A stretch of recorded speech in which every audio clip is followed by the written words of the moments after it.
You're about to listen to TADPOG. Tyler and Dave play old games. It's a comedy video game podcast. We would like to stress that the hosts are not experts and are really just very crass commentators. Seriously, this is an explicit podcast that happens to talk about video games sometimes. So please enjoy this pretty okay podcast with Tyler and Dave. You didn't say the magic word.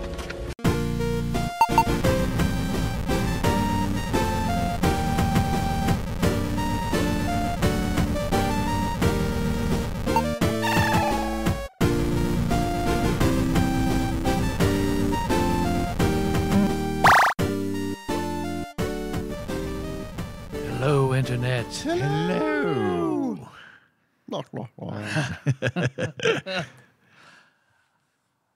Hold on to your butts for this episode of TADPOG. You're dipping in my achievements. Mine too. Tyler and Dave and Ian play old games. This week it's Jurassic Park, baby. I came dressed show appropriate today in my Jurassic Park t-shirt. Yeah, I like your full Raptor costume. Yeah. I did. I went full Raptor wearing a Jurassic Park t-shirt. Yeah. I had to take the head off so the mic could hear me. Yeah. It's like Red wearing a Shawshank t-shirt. It's one of those, in case since the people listening can't see me, it's an inflatable, one of those inflatable suits. It looks really good. Yeah. I do have one drove in the here house. in Should I go put it on? Do you? Yes. Yeah, we got one at a yard sale for like $10. I'm like, can't pass this up. Yeah, really. We could make it a Raptor party. You're set for every Halloween and convention. Yep. So yeah, we're gonna talk about the movie and of course the game. They made a movie? That I had never laid eyes on before. I had never even seen a single screenshot. Wow. Or had any idea about this game. I assumed. Well, we can get into that. I mean, that's true. Did you think it That's was true like the for Genesis me. version? Yeah, that's what I thought. I mean, that version was so dominant for a good reason. There's a reason. I thought that might be the case because when you were like, we talked about this, and I was like, I bet he thinks that they are the same game. Yep, nailed it. Got it in one. Well, that's the case for me on most of these games that I didn't know existed or have never laid eyes on because I was never a SNES fanboy. Yeah. Yeah, this one. And the way the show's going, you're never gonna be. Right. That is correct. Correct, sir. Yeah. I wasn't so much of a SNES head, more of a Jurassic Park head. I didn't even own all of the consoles, but I knew the difference in the games. I'm prepared. I'm prepared today to talk about Jurassic Park. Sweet. Big fucking deal for me. Girl, same. The movie, at least. Yeah. So, yeah, we'll get there. Cool. We'll get there. I'm excited. So before we get to all the Jurassic goodness, what are you guys up to? Oh, just doing this new thing I do called watching stuff on TV. TV, you say?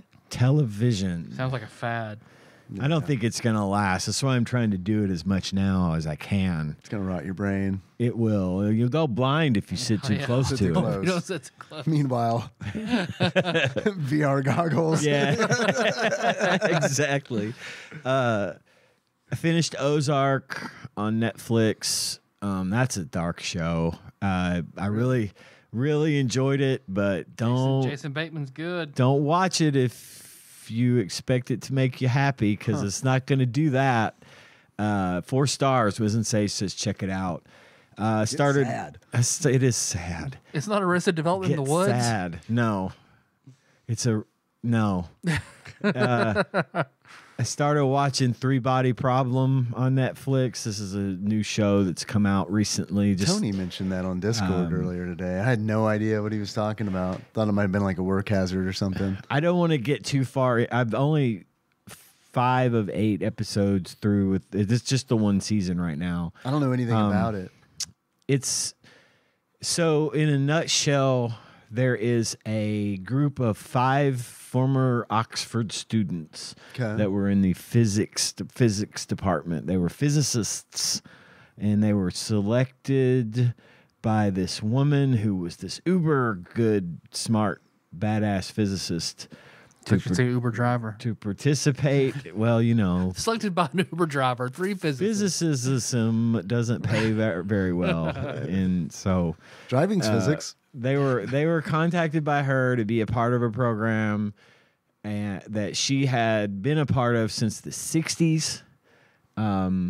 This involves MK Ultra. messages to space and the potential ramifications of sending a message into space. Right. Which we did. And Did we do that in the 60s? yes, well, Did we launch like a record or something that had etchings on it? Yep. Yeah. Or you could play in it, but yeah. I think it's in Voyager. I want to say it's on the Voyager satellite that just like last 10 years or 5 years or so left our solar system, I think. Yeah. It's just floating out there till it hits something at this point. But That's got to be like, I mean, an alien's got to have like real good catch, right? Because like space is big. oh, it's enormous. There's a better there'll chance be a that submarine out Voyager there. will never hit anything. Yeah. I mean, it'll go forever, but That's the odds. neat. The It'll enter odds. something's orbit before it hits something. Probably. Yeah, the odds that it will ever hit anything are minor. I mean, because space is huge. It's bigger than we can imagine. But the idea being that in the show they Allegedly. found a way. They found a way to send out a message even from Earth that was very, very, very, very strong. Because the idea being that we can't make enough energy, or at least at the time that this was being talked about, that we couldn't make enough energy to send a signal far enough out that anyone's going to get the message anytime soon, right? And so they find a way to amplify this message, and then they get an answer. And I'm not going to say anything more, but it's so far I've really enjoyed it. This show plays host to one of the most brutal things I've ever seen in my life. I'm not going to give any details about it, but there's a scene in episode 4. You've seen Revenge of the Nerds. It is way worse. It is way worse. It's just, I don't know if anyone here has ever seen, anyone listening or anyone here at the table has ever seen the movie The Kingsman. Yeah.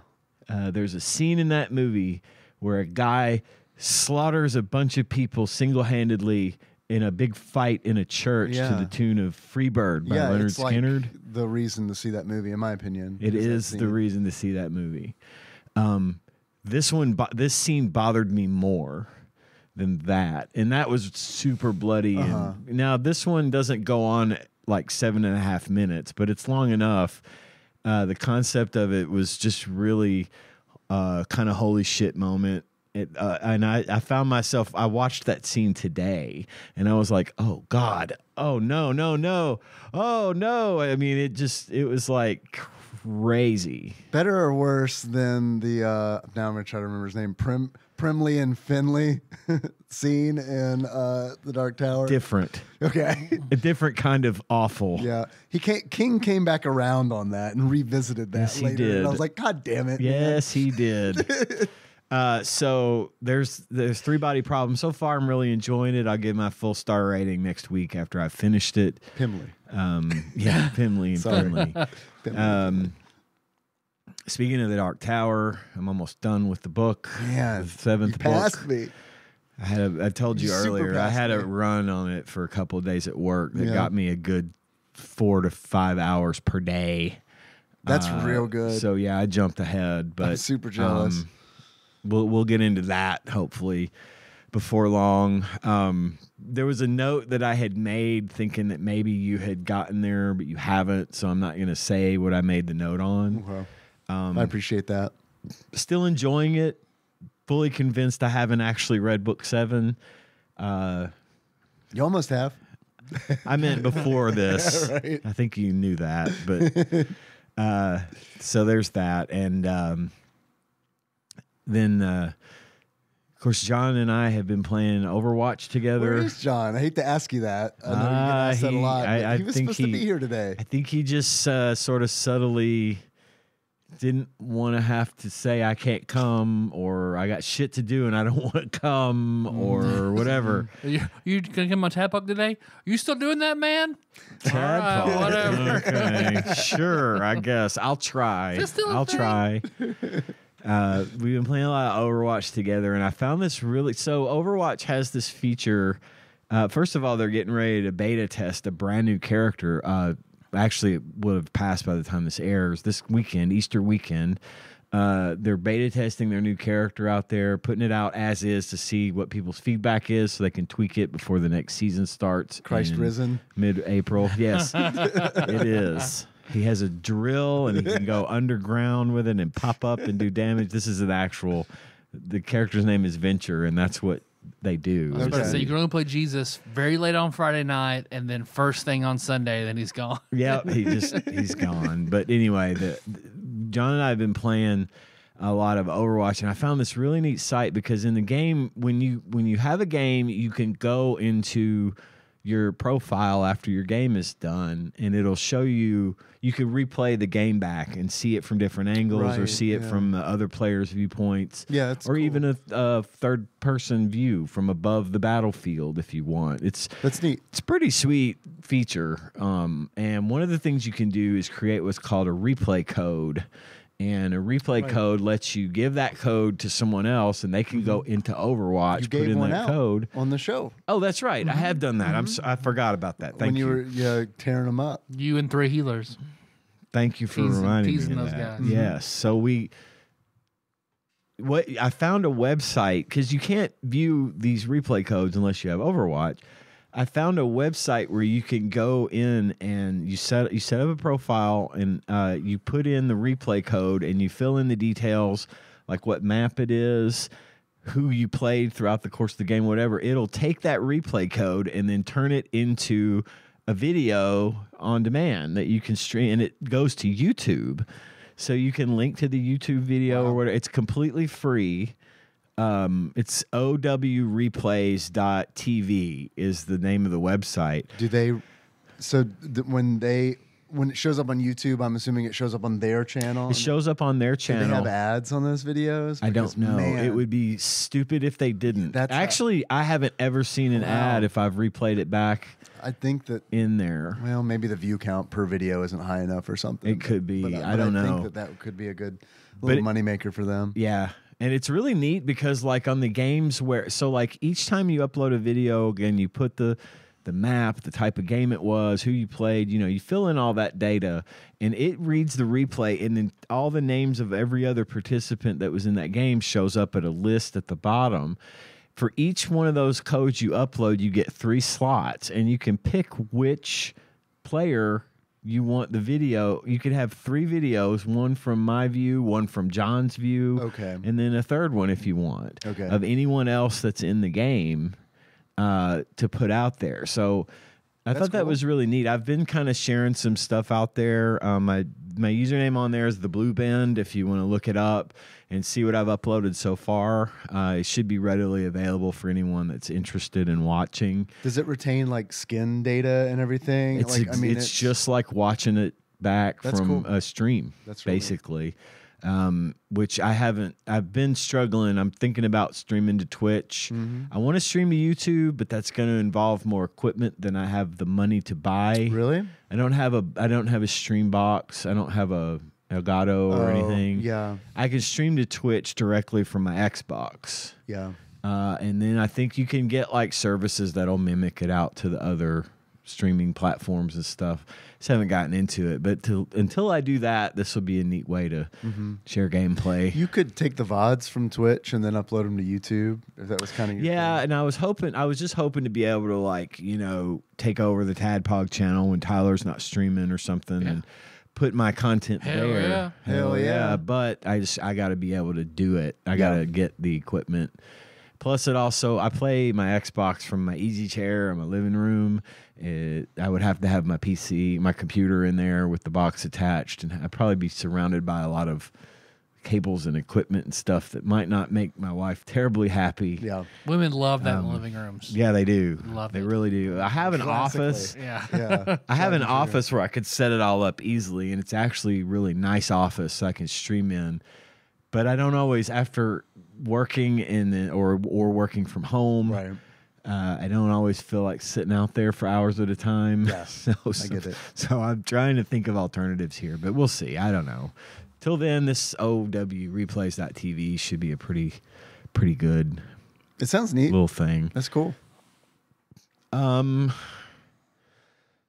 I think that's all I've got this week.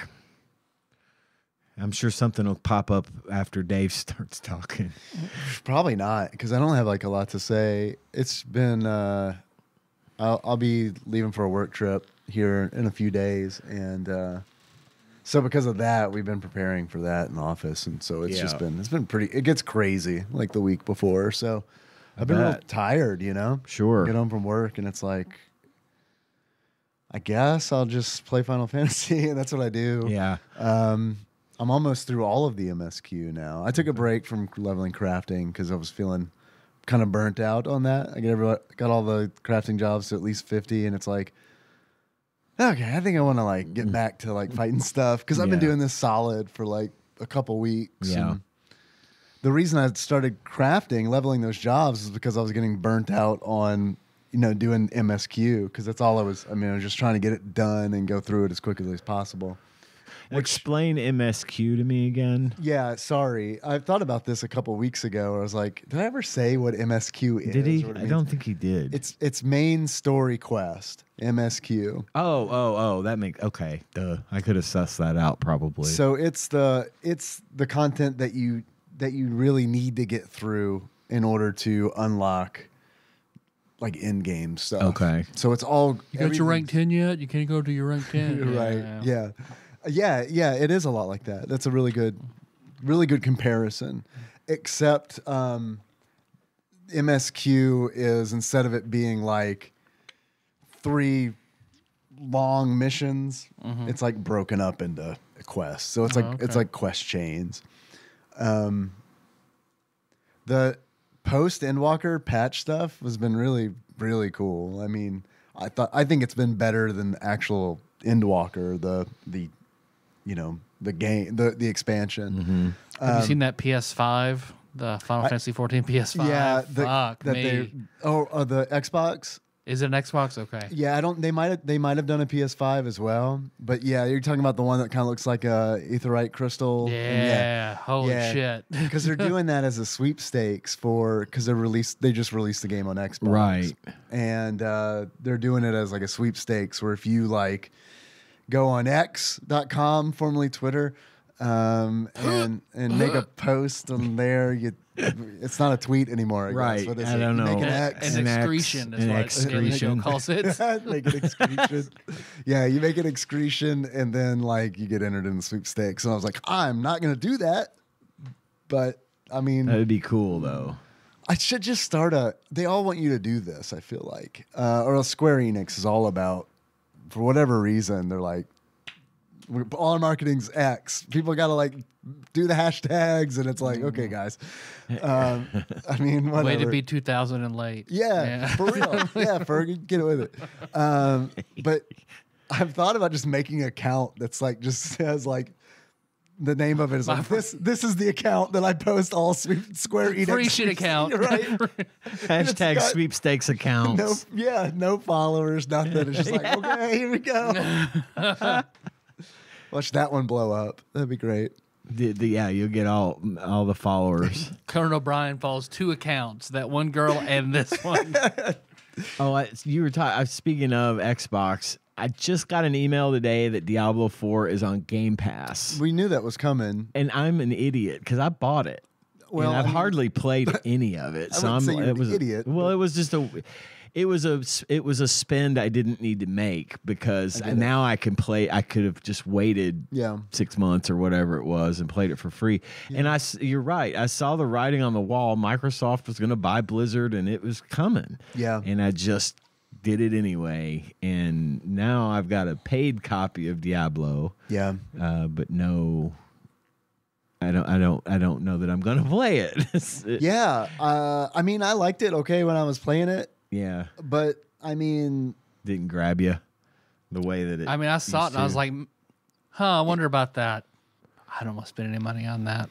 yeah, it did grab me, but I'm in the gravitational pull of Final Fantasy Right. 14. Like I'm fully like that. I'm committed. It's nice to know that it's there, that I can go and play it if I want to. I mean, it's fine. I may eventually get around to it, but I mean, as long as Overwatch exists, I'm going to get pulled by that, just the way you are with Final Fantasy. So yeah, that's just kind of my game right now, and Yeah. has been. And I pre-ordered Dawn Trail. That's like the next expansion. Oh, okay. In Final Fantasy 14. Nice. So I did that. That was a cluster, which makes me, wonder what it's actually. The game is going to be like. Am I actually going to get to play it when it launches? Oh shit! What was it? Just a hard to get Bad gateway error. Oh man! I tried. People were going crazy because it kept trying and trying. I tried it 3 times. Once in the morning, didn't work. I was like, okay, I'll see you in the afternoon. I tried the afternoon, didn't work. Okay, I'll see you at night. Then it worked at night. I was like, okay, that was relatively stress-free compared to fucking hammering it all day. You didn't get charged 3 times, did you? No. Okay. No.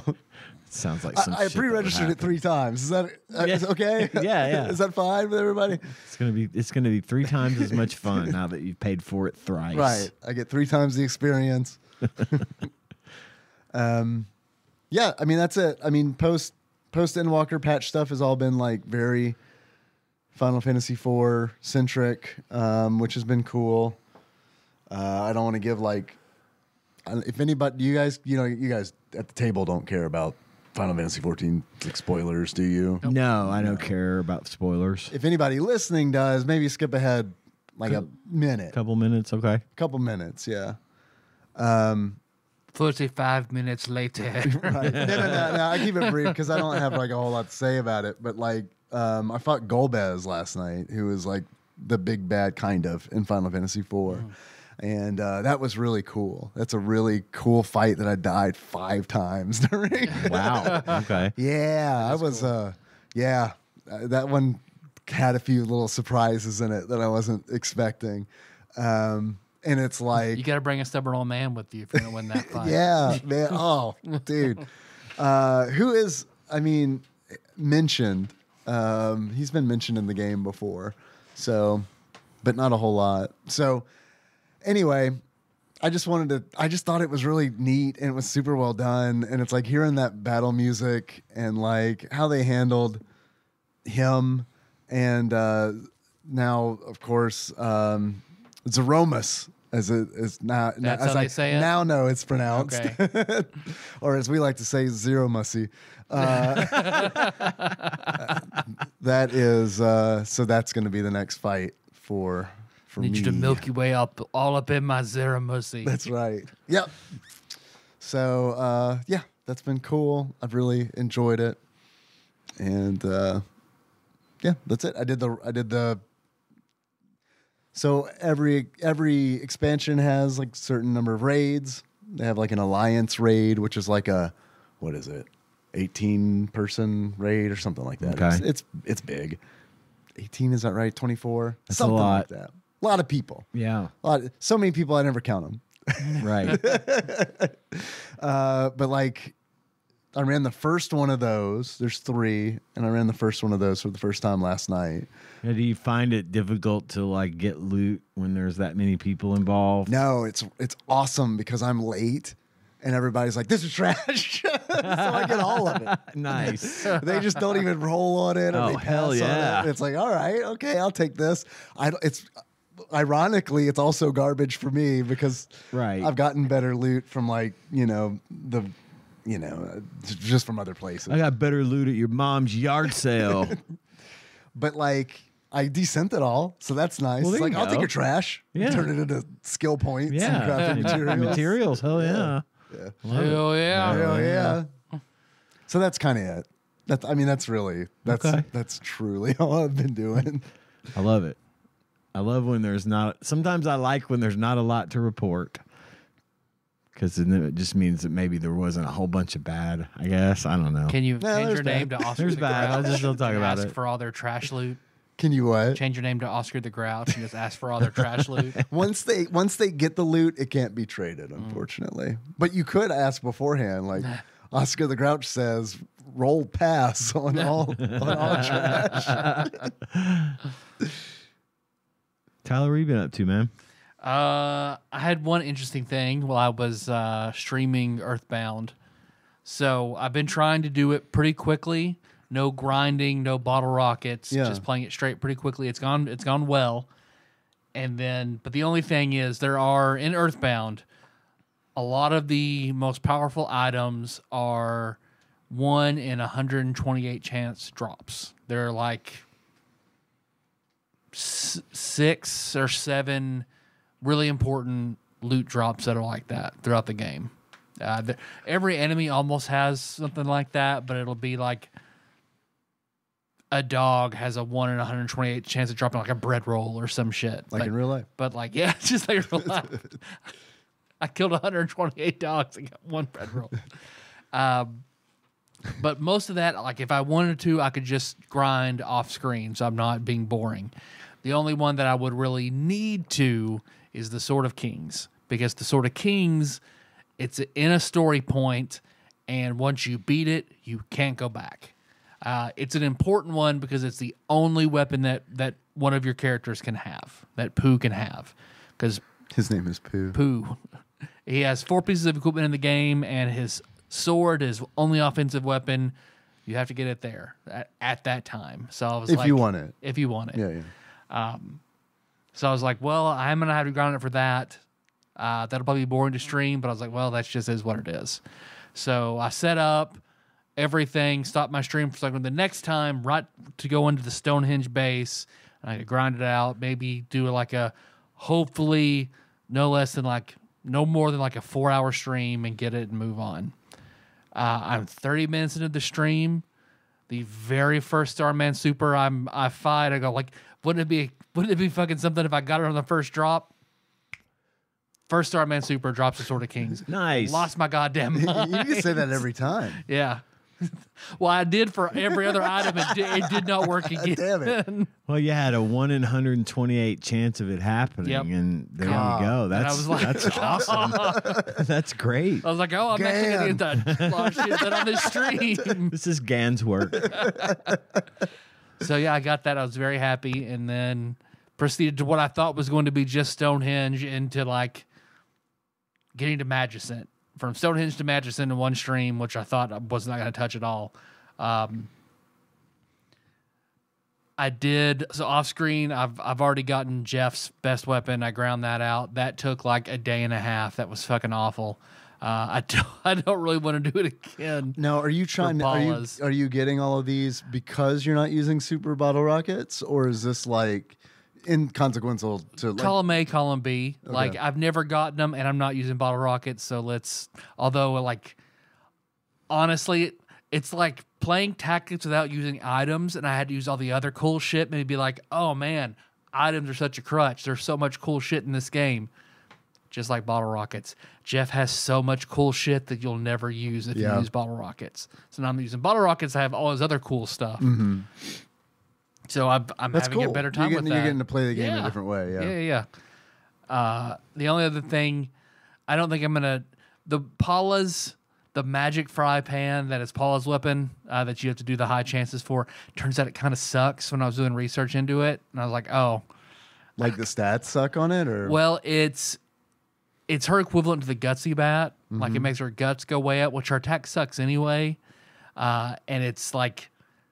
stat-wise, attack power, it's like the 3rd or 4th strongest pan she can get, which is stupid, even though it's the gut score. Now the other ones, are theirs like Pooh's, for example? Like that's like the best he can get, I'm assuming? Yeah, that's the only weapon. Every other weapon, you could equip yo-yos or slingshots on him, but it actually makes the attack go down. Huh. So like Sword of Kings is like it for him. All the stuff that he can have is like it. You can equip a pendant on him, but it's going to make his defense go down. So So I think I was grinding on it, but the more I think about it, like it's not worth my time. The only other thing I've never gotten it. It's always been on my bucket list for game is getting the gutsy bat. That's probably the only other thing I'm going to do. You should get it, yeah. Because I've never gotten it. Yeah, you should get it. You've talked about it enough. You should definitely get it. I mean, Josh and I, that was 3% of our childhood was the goddamn gutsy bat. Because the guide was wrong, right? The guide was wrong. I remember. Told you to farm in the wrong area. Yep. Yeah. Yeah, the guide that came with the game tells you that the Kraken and Magicent will drop the gutsy bat, which I thought, okay, that makes sense because it's super powerful. It is by far and away the best weapon in the game. And you can only fight 3, maybe 4 of these Krakens in the game. I was like, well, that makes sense. So I remember I spent forever because you can only save at the beginning of Magicent and the Krakens are at the end. So I would go through all of fucking Magicent, fight the 3 or 4 Krakens, not get the drop, reset. Right. I did that over and over and over and again. What's probably a good thing you didn't know at the time, I don't know how Earthbound does it, but there are certain games where it's like, oh, you turn on the game. Well, the time dictates the drop table for like all the monsters in the game. You know what I mean? So like, if I don't know how it works in Earthbound, but what if it was a situation where it's like, no, none of these are ever going to drop it. Like, every time you reset it doesn't actually change your chances of it dropping.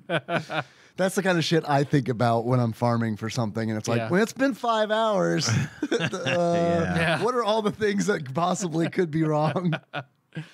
Well, because it turns out that it's the Bionic Kraken at the very, very end of the game. Like, you can only fight Bionic Krakens in the small area right before you fight Gygas. Yeah. So the gutsy bats, it's almost stupid to get because in Gygas and Earthbound, you can't actually kill him. So there's really no point to the gutsy bats. Yeah. But I've never gotten it, and I wanted to get it.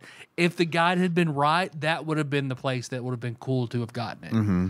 But so that'd be one of those things where it's like, I need to go beat Earthbound, but I do want to do this because I can't really grind that. And then, I guess I could, but I have to stop because it's in kind of it's in a big climactic story moment at the end of the game. Yeah, yeah. So I don't know. I don't know what I'm going to do. So, but I do want to get it just to cross it off. Trust your feelings on that. Yeah. It's kind of, you could always, if you wanted to, play through it so you don't like have an anticlimax. Yeah. So you don't ruin that gasm, and then you could, if you reset it and then grind it out and get it. Yeah. And then be like, okay, now I did both. Yeah. I might do that. But you still, okay, remind me, because it's been a minute since I played. You still have to do you have to deal damage to him? You have to You do have to beat his first form. That's true. Okay. Yeah, where it's him and Pokey. You have to beat them. Yeah. Okay. Because I was about to say, man, I didn't realize that the damage didn't matter at all. And technically, I had no idea they have the final form of Gygas immune to everything. Yeah, you can't actually hurt him. Right, I remember that. Yeah. So you can deal 1,000,000 points of damage, not gonna kill him. Right. But they did not make him immune to one kind of damage, and it's poison.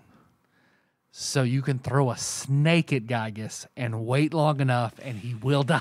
Hey, you should do that. I kind of thought. How long does it Jeff take? does have that. I do have a bag of snakes on him all the time. Of course. You'd be a fool not to.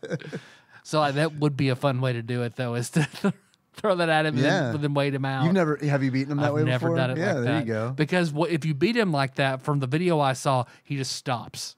Oh, really? Everything just... Does it soft lock the game? No, you can still going, but he stops doing anything. I might do that. So does Paula still have to pray in order to end that fight? Okay. Yeah, he just stops doing anything. Gotcha. You just have to pray and then end it. That's funny. Because I watched the video where it's like, Paula throws a snake, Gygas is poisoned, and it's like 4 points of damage per turn, but it'll kill him eventually. Yeah. Cool. That's neat. I didn't know that. So I went back to T Edition, went into Kefka's Tower, some cool stuff in there. You can actually you fight reanimated by Magitech General Leo instead of the dragons. That was cool.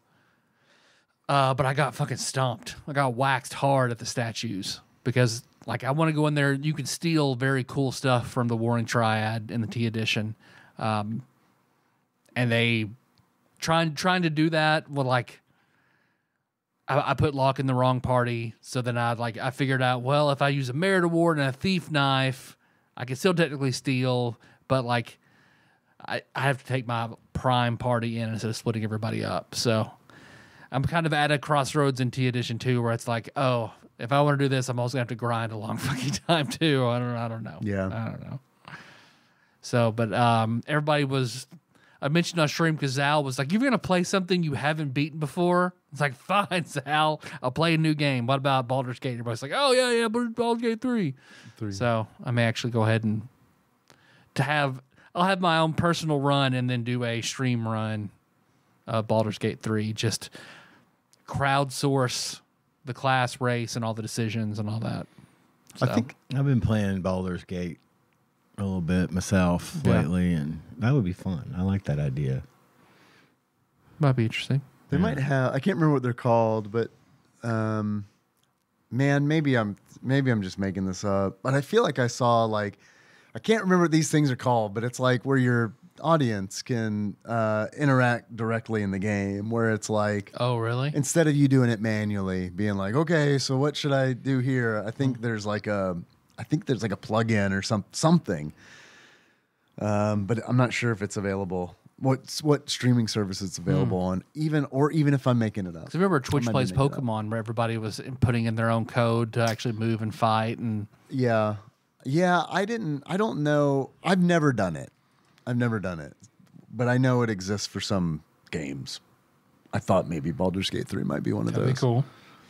Well, that's about it for me, though. So okay.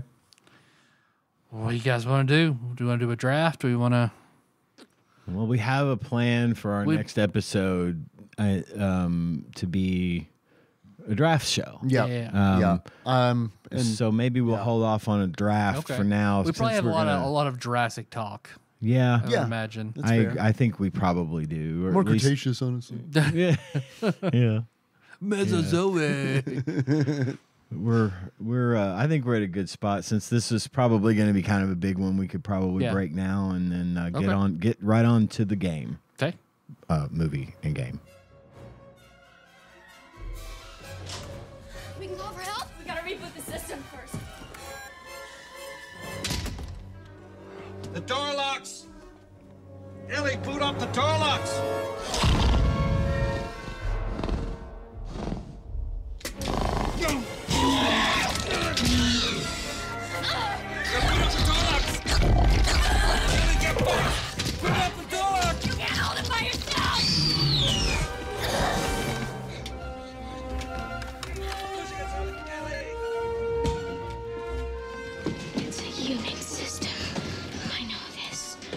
And now for the Jurassic Talk. Yeah, that's a good way. That compromises everything. Talking Jurassic with Tyler and Dave. Talking Jurassic. That's a podcast title right there. You guys want to start a Jurassic Park podcast? Yes. Talking Jurassic. Jib jab Jurassic. So we just don't publish TADPOG this week, and we make it. This is our thing now. Jurassic Talk. Well, no, let's not waste this one. Oh, okay. Yeah, this will be the intro. This is the last Jurassic TADPOG Talk. episode. Yeah. Starting next week, it's Talking Jurassic. Talking Jurassic. Yeah. Man, I'd be so down for that. It's kind of a bit, but I'd also be like, all right, what dinosaur you guys want to talk about this week? This one looks cool. Then we don't describe it at all. It's just like, oh, that one's neat. We become an educational podcast. We start getting grants. Dr. Grants. That's Dr. right. Grants. Alan Grants. Good one. So when it comes to Jurassic Park, what's everybody's background with Jurassic Park? Well, this movie came out in 1993. Yeah. Which at the time I was 20. I was working at Toys R Us in Lexington, 9. Kentucky. And it was a huge fucking deal. With Acid Randy? with Acid Randy. Hell yeah. Hell yeah. Shout out to Acid Randy. It was a huge thing. I mean, like, everyone at work, everyone at school, everyone was talking about Jurassic fucking Park. It was a massive fucking deal. Yes. And dude. I cannot say it enough for it to lend weight to just how big this thing was. I was a big, I loved dinosaurs as a kid. Yeah. And I know that about you. I kind of, as I got older, fell out of dinosaurs a little bit. And then Jurassic Park came around and it was like, fuck, man. Just when I think I'm out. They pulled me back in. And I was like, I got to see this movie, Mom. I got to see this movie. I was, I guess, 12. So not like old enough to like go and see a movie by myself, you know, right. like I procure a ride and, you know, all that. So it's like, I got to see this movie. And she's like, I don't know. It's kind of scary. It is a horror movie at its core. Dude, she went, skip ahead. She went to the movie with me. She was fucking terrified. I bet. I was it fucking scared me. loving it. And she's like jumping and fucking twitching and shit. It was, I had no idea it was going to be such a horror event. Yeah. And it really is. It's like a people tend to forget, like Alien, for example, is a horror movie. Oh, that's a super horror movie. Iconic. Yeah. Jurassic Park easily falls into the horror genre because it is fucking terrifying. The first time, you know, I hear that T-Rex scream in the theater with the speakers turned up loud and the walls are shaking, it is scary. Yeah. And the technical achievements that went into making this movie, the standards they set for what we have today, modern graphics and CGI, all have roots in the shit that they had to figure out to make Spielberg's vision of this thing come to life. Right. And the combination of practical effects and CGI, I rewatched. It's on Netflix right now. I rewatched it again today, just in the background. I've seen this movie, oh God, easily 50 times, if not more. I've seen it a bunch. I don't know how many times. And it still holds up. I feel like for a 30-year-old, up. The 30 first one, plus year old yes. movie, the first one, I feel like it holds up. I mean, there are some scenes that some like the full CG is like, especially when they're like, they had the fucking balls in 1993 to be like, we're gonna put dinosaurs in the daylight. We're gonna put cartoon dinosaurs in the daylight. Yeah. It's like, no wow. tricks. No, or better tricks, I should say. It's They don't even do crazy. that with Batman. So like the night stuff, like all like the stuff, which I know like the T-Rex, a lot of that's practical. Like, it is. But some of the night stuff isn't. And of course that looks way better than like the full broad daylight. Yeah, stuff. Absolutely. But But they even can be that- tricksy with that. Right. So even that I feel like was like, okay, this is like, you can tell it's CG, but I mean, fuck, for as old as it is, it's really It looks impressive. better than Toy Story 1. Oh, fuck, God, yeah. And I feel like that was unbelievably cutting edge. Like, Oh, yeah. Looking back on it now, it's like, oh. I know. But Jurassic Park, I'm still just like, it's not a shock to my system. And it's shot really well, too, which helps. yeah, it is. Like, if it were shot worse, then I feel like it would be easier to be like, oh, yeah, that's kind of, you could see the seams a little bit more, maybe. Yeah. But, like, rewatching the T-Rex scene, like when when the T-Rex gets loose. Oh man, that scene is so scary. It's great It's amazing sequence. I mean, the way it's shot, and it's like it's gripping and it's thrilling, and it's like, I think Jurassic Park is a horror movie, but or I think Alien is more like a pure horror movie.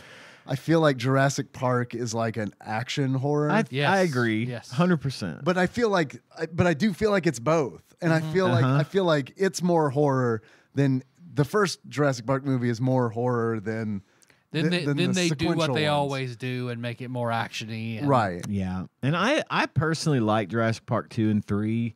I don't remember 3. 3 actually was probably better than 2. It has William H. Macy and Taya Leone, and Dr. Grant comes back. Dude, I don't. It's think got I the saw raptor them. skull, though. Like, in 1, if you're within like a 5-mile radius of a raptor, you are fucking Yeah, They're yeah, fucking yeah. dead. Oh, Yeah. like in the Super Nintendo game. Yeah. Yeah. And then Jurassic Park 3, though, it's like 40 raptors are around Grant, and he's got a skull and blows in it, and they're all like, what? Yeah, Wait a it minute. is. Wait a It minute. has some Like an moments. Aztec death whistle. It is. It has some moments Is of it what one the of fuck. us? Yes, don't kill it. But I did Do they think, talk? Are there subtitles? I don't know. I haven't I'm seen not it. surprised. I did think it had its moments where it had good action and it had a story that moved right along, and I felt that it stayed more true to the first second one. one definitely lost it compared to the third. The second one was basically King Kong only dinosaurs. There's the you gymnast know. girl kicking a raptor through a window. That Yeah. was weird. Yeah. I mean, and like I didn't when they hate get on these the movies. mainland, Yeah. that was another one where it's like, oh, man. They got me in the sense of I didn't hate these We were movies. back at dinosaurs in New York. That's all we needed. Yeah, that was that's it. right. I didn't hate these movies mainly for the reason they wanted me to not hate them, which was I love the original Yeah. so much, and they were good. They brought back some of the cast, and Right. And then when Jurassic World kicked in, I liked the I first thought the one. I saw the timing was first one. I great liked for it. that, and I've liked all three of the movies. The third one's a little bit what the fuck, but it's okay. I mean, it kind of went where it was destined to go. They released the Planet of the Apes gas onto the dinosaurs, and they gained sentience. And They now did. We have intelligent talking dinosaurs now. And they all speak with very muted British accents. Yeah, it's like the really Dolphins in weird. The Simpsons. yes, exactly that. But yeah, it's just always been one of my favorites, and the first one especially. And I'm always gonna. I watched it today and was, I was thinking I'll just put it on the background, and I found myself watching. It's hard to not it. watch It's it. It's just a real good movie to watch. Yeah. I feel like the acting's really good at It's it too. good acting, and some of the places where some of it's not good. This is our second Sam O'Neill movie in a row. I know, right? Yeah. Wait, what? Yeah, because he was in Hunt for Red October. Oh, right. Yes. Okay. It's a series now. What other Sam Neill SNES games are out there? Did they have one for what was that? Event Horizon. Event Horizon. Yes, No, that's they what I was don't trying- have one. Shit.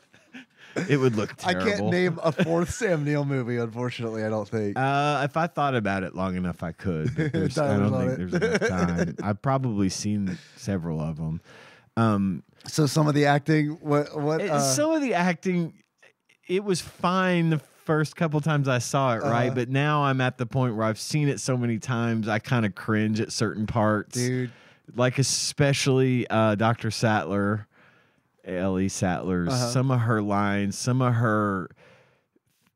they just kind of grate on me a little because I'm picking it apart, Right, though. right. I'm not trying to be overly critical, Dude, but it's hard not to. It is hard not to after you've seen a movie so many times because there's something in the movie. There are two things in the movie that really bother me, which is fucking crazy because I'm not like a director or a Right. cinematographer, but it's like there is this in the scene where Dennis Nedry is. We're not going to explain Jurassic Park. You guys have seen it. And if you haven't, shame on you. But there's in the scene where Dennis dies via spitter. Yeah. When he slips. Spitting acid, Randy. Yeah, spitting acid, Randy. That was Randy's original name until we saw Jurassic Park, and it was like, shit, we gotta change that. Dude, swallow for once. Let's just go. Let's just go with Acid Randy. For the record, I never called him Acid Randy. That was not a thing. It's on his name tag. Until his acid, Randy. He didn't work with me. He was a customer. That's how I met him. In that scene where Nedry dies, when he slips on the wet rocks in Yeah. the waterfall, there's like this little cartoon like whoop sound. And it's like once I heard it, and it's real subtle Yeah. and faint, and it's like, but once I heard it, it's like, fuck, I hate this part so much Right. because it's almost like, yeah, this is horrific, but also we're gonna undercut it Also, with like remember a cartoon noise. he's doing bad things. Therefore, it's funny that he's dying. He's getting what's coming to him for being a bad guy. And then there's, Although it is kind of all his fault that the shit that went wrong. oh yeah, yeah, for sure. I mean, but and the fucking scientist But- who by the Jurassic World as the villain. Yeah. Oh yeah. You could also BD say, Wong Yeah. is who plays this guy, and it's crazy to see BD Wong in this movie. He's know. like 20. yeah, it's fucking In wild. Jurassic World or Jurassic World Dominion, I think is the name of the final one. Yeah, he's aged a lot. You know, Really? obviously, it's been 40 years, Yeah, or 30 but years, or whatever. I But feel like when he used to be on one of the Law and Orders, right? well, it was SVU, and they aged him up too. Okay. It's not like. Because I thought he was like when I saw him on Law and Order. No, he damn, still looks he's like good as aging fuck. Well, He looks good as fuck. It's just they've aged him up in the series to look a lot older, and it's just weird to see him like that. yeah, he came on set, and they're like, "Dude, you should look way older than you do." Like, How do you not age? we got to get to work, What was your second bugaboo? man. It's so fucking nitpicky. It's so goddamn ridiculous. But it bothers me every time. There's a scene where Ellie has to go turn the power on. Yep, this is one of mine. There's no way it's a save because mine is so fucking Okay, like all right. mine is so like goddamn hair splitty that it's like No, she goes and she does it and she gets there's raptors in here and then she runs out and as she's escaping, there is a scene where like she shuts the door and the door's got like metal grating or whatever on it. I don't know what you call like that. a fence or something. Yeah. And there's a scene where the raptor like pushes his face up against that screen and like puts his claws in it and pushes it. And like the scene goes on for like 2 seconds too long. For me, it goes like, fuck, this is riveting to, oh yeah, that's like an animatronic dinosaur. Because like the way it moves, it like just moves like perfectly horizontal. Yeah, and you can see that in some, like in the kitchen scene. One of them, like as it's coming through the door, looks like it's just rolling straight ahead. You know, I know exactly what you're saying because there are some scenes where they just don't. It probably was unavoidable. Yeah, it's hair splitty because it's like But- it's fucking 1993. It's like The cinema sins for this is only 3 minutes long, and it gets 36 sins. That's it. And all the sins are just weird continuity. Like Hammond is on this side of the helicopter flying in, but when he lands, he's on the other side of the helicopter. Sin, Right? Or what is it? Where the raptor? Why is the T-Rex cage like? Oh, here's the T-Rex, and when you actually peer over, it's like a mile down in this massive. How is the T-Rex? You know, it's just Right. How shit did like it get that. out of the? Yeah. There's no like shitty acting or dialogue. It's just weird little continuity slip Oh, ups. That's okay. it. Yeah. Like just People that's that kind of a. pick I've it seen apart. 30-minute long, like a third of the movie cinema sins, as opposed to like a 3-minute long splitting hairs fest Okay. to make them, to the quality of this movie. Yeah, I think it's a great movie. I love it. I love the book. I mean, I read the book was really good. like 3 or 4 times when I was in 5th grade. Yeah, I mean, I've was read it. just I kinda read it like- once, but I remember it being really fucking And good. I read The Lost World once.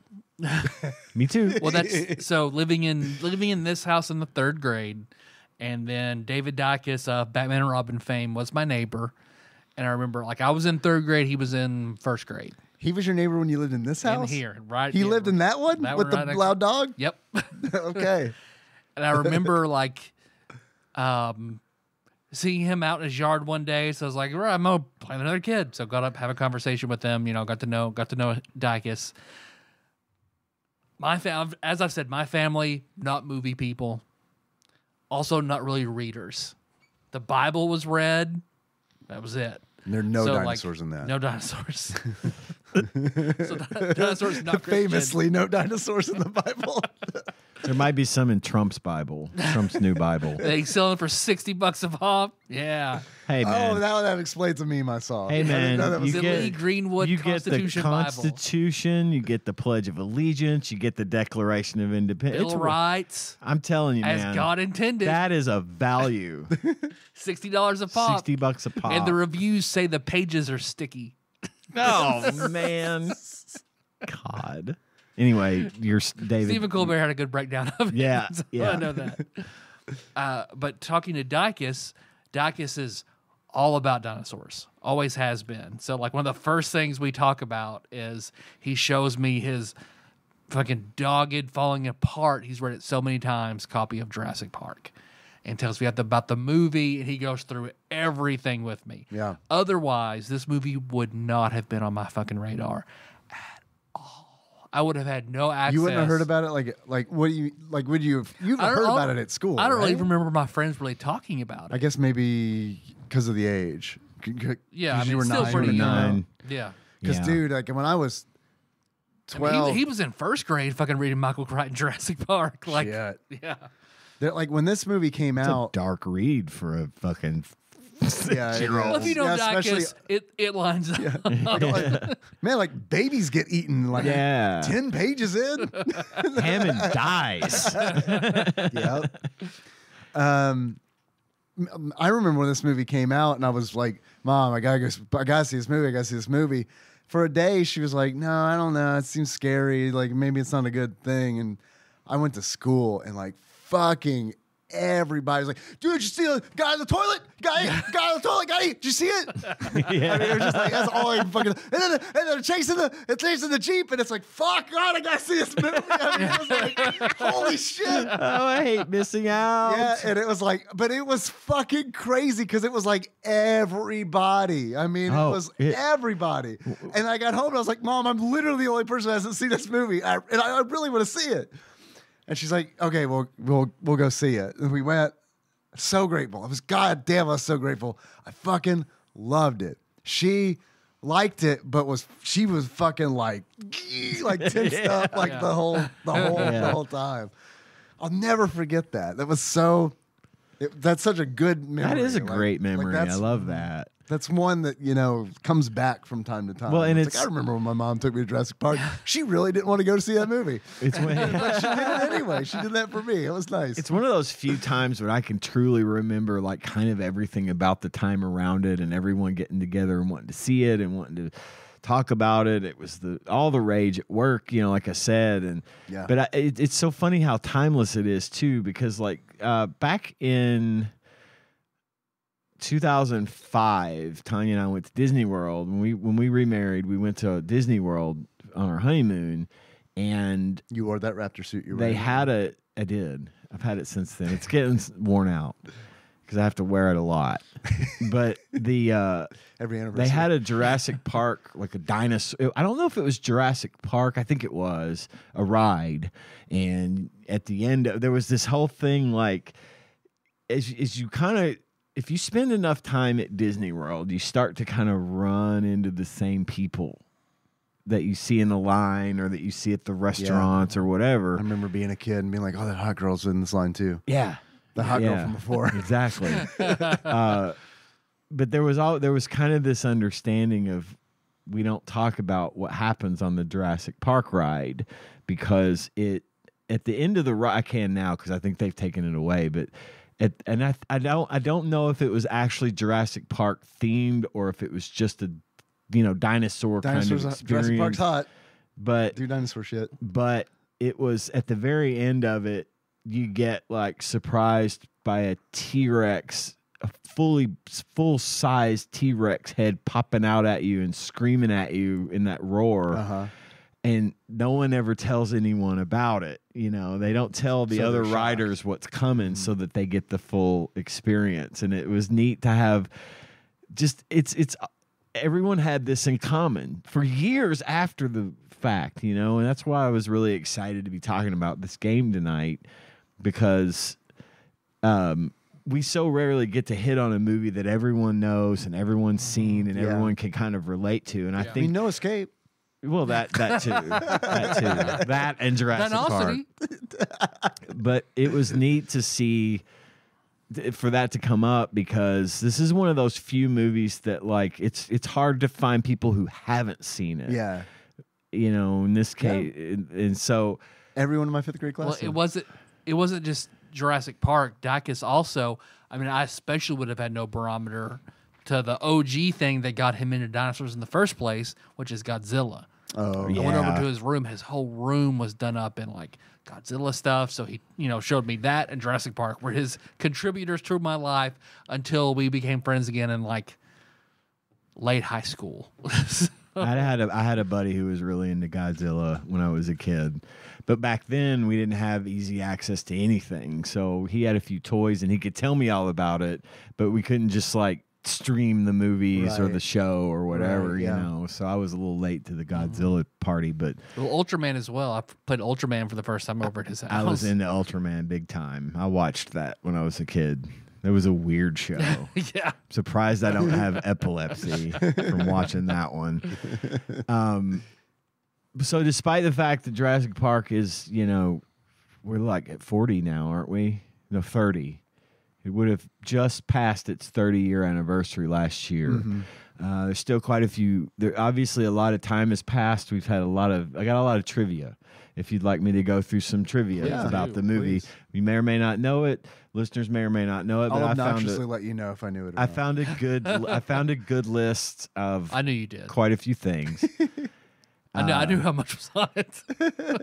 This article comes from alltherightmovies.com. I'd like to give credit where credit is due because it's one of the few lists I've read on one of these kinds of sites that actually had some pretty interesting stuff in it. Okay, cool. So I'm just going to go straight from that. So in 1993, Steven Spielberg was already acclaimed as the greatest blockbuster filmmaker of all time. His reputation is cemented by classics like Jaws, E.T., and the Indiana Jones trilogy. So when Jurassic Park was released with boundary-pushing, groundbreaking visual effects, went on to become the highest-grossing film ever made, at least for a while. It probably put that accolade out of reach for anyone who might follow. So let's see here. One of the film's most famous scenes was problematic. It was the first time we see a dinosaur, the brachiosaur, at the very beginning where Dr. Grant takes off his glasses all weird and then turns Ellie's head to look at it. Forces Laura Dern to turn her head. Yes. Looking at the Cretaceous leaf that was created by a mosquito, bit it? Yeah, that was a valid cinema sin. Yeah. Okay. I'm glad they included that. That one always bugged me. Well, Laura Dern said that shooting this scene was difficult and took a long time to film because obviously the brachiosaur isn't really there, so they had nothing to react against.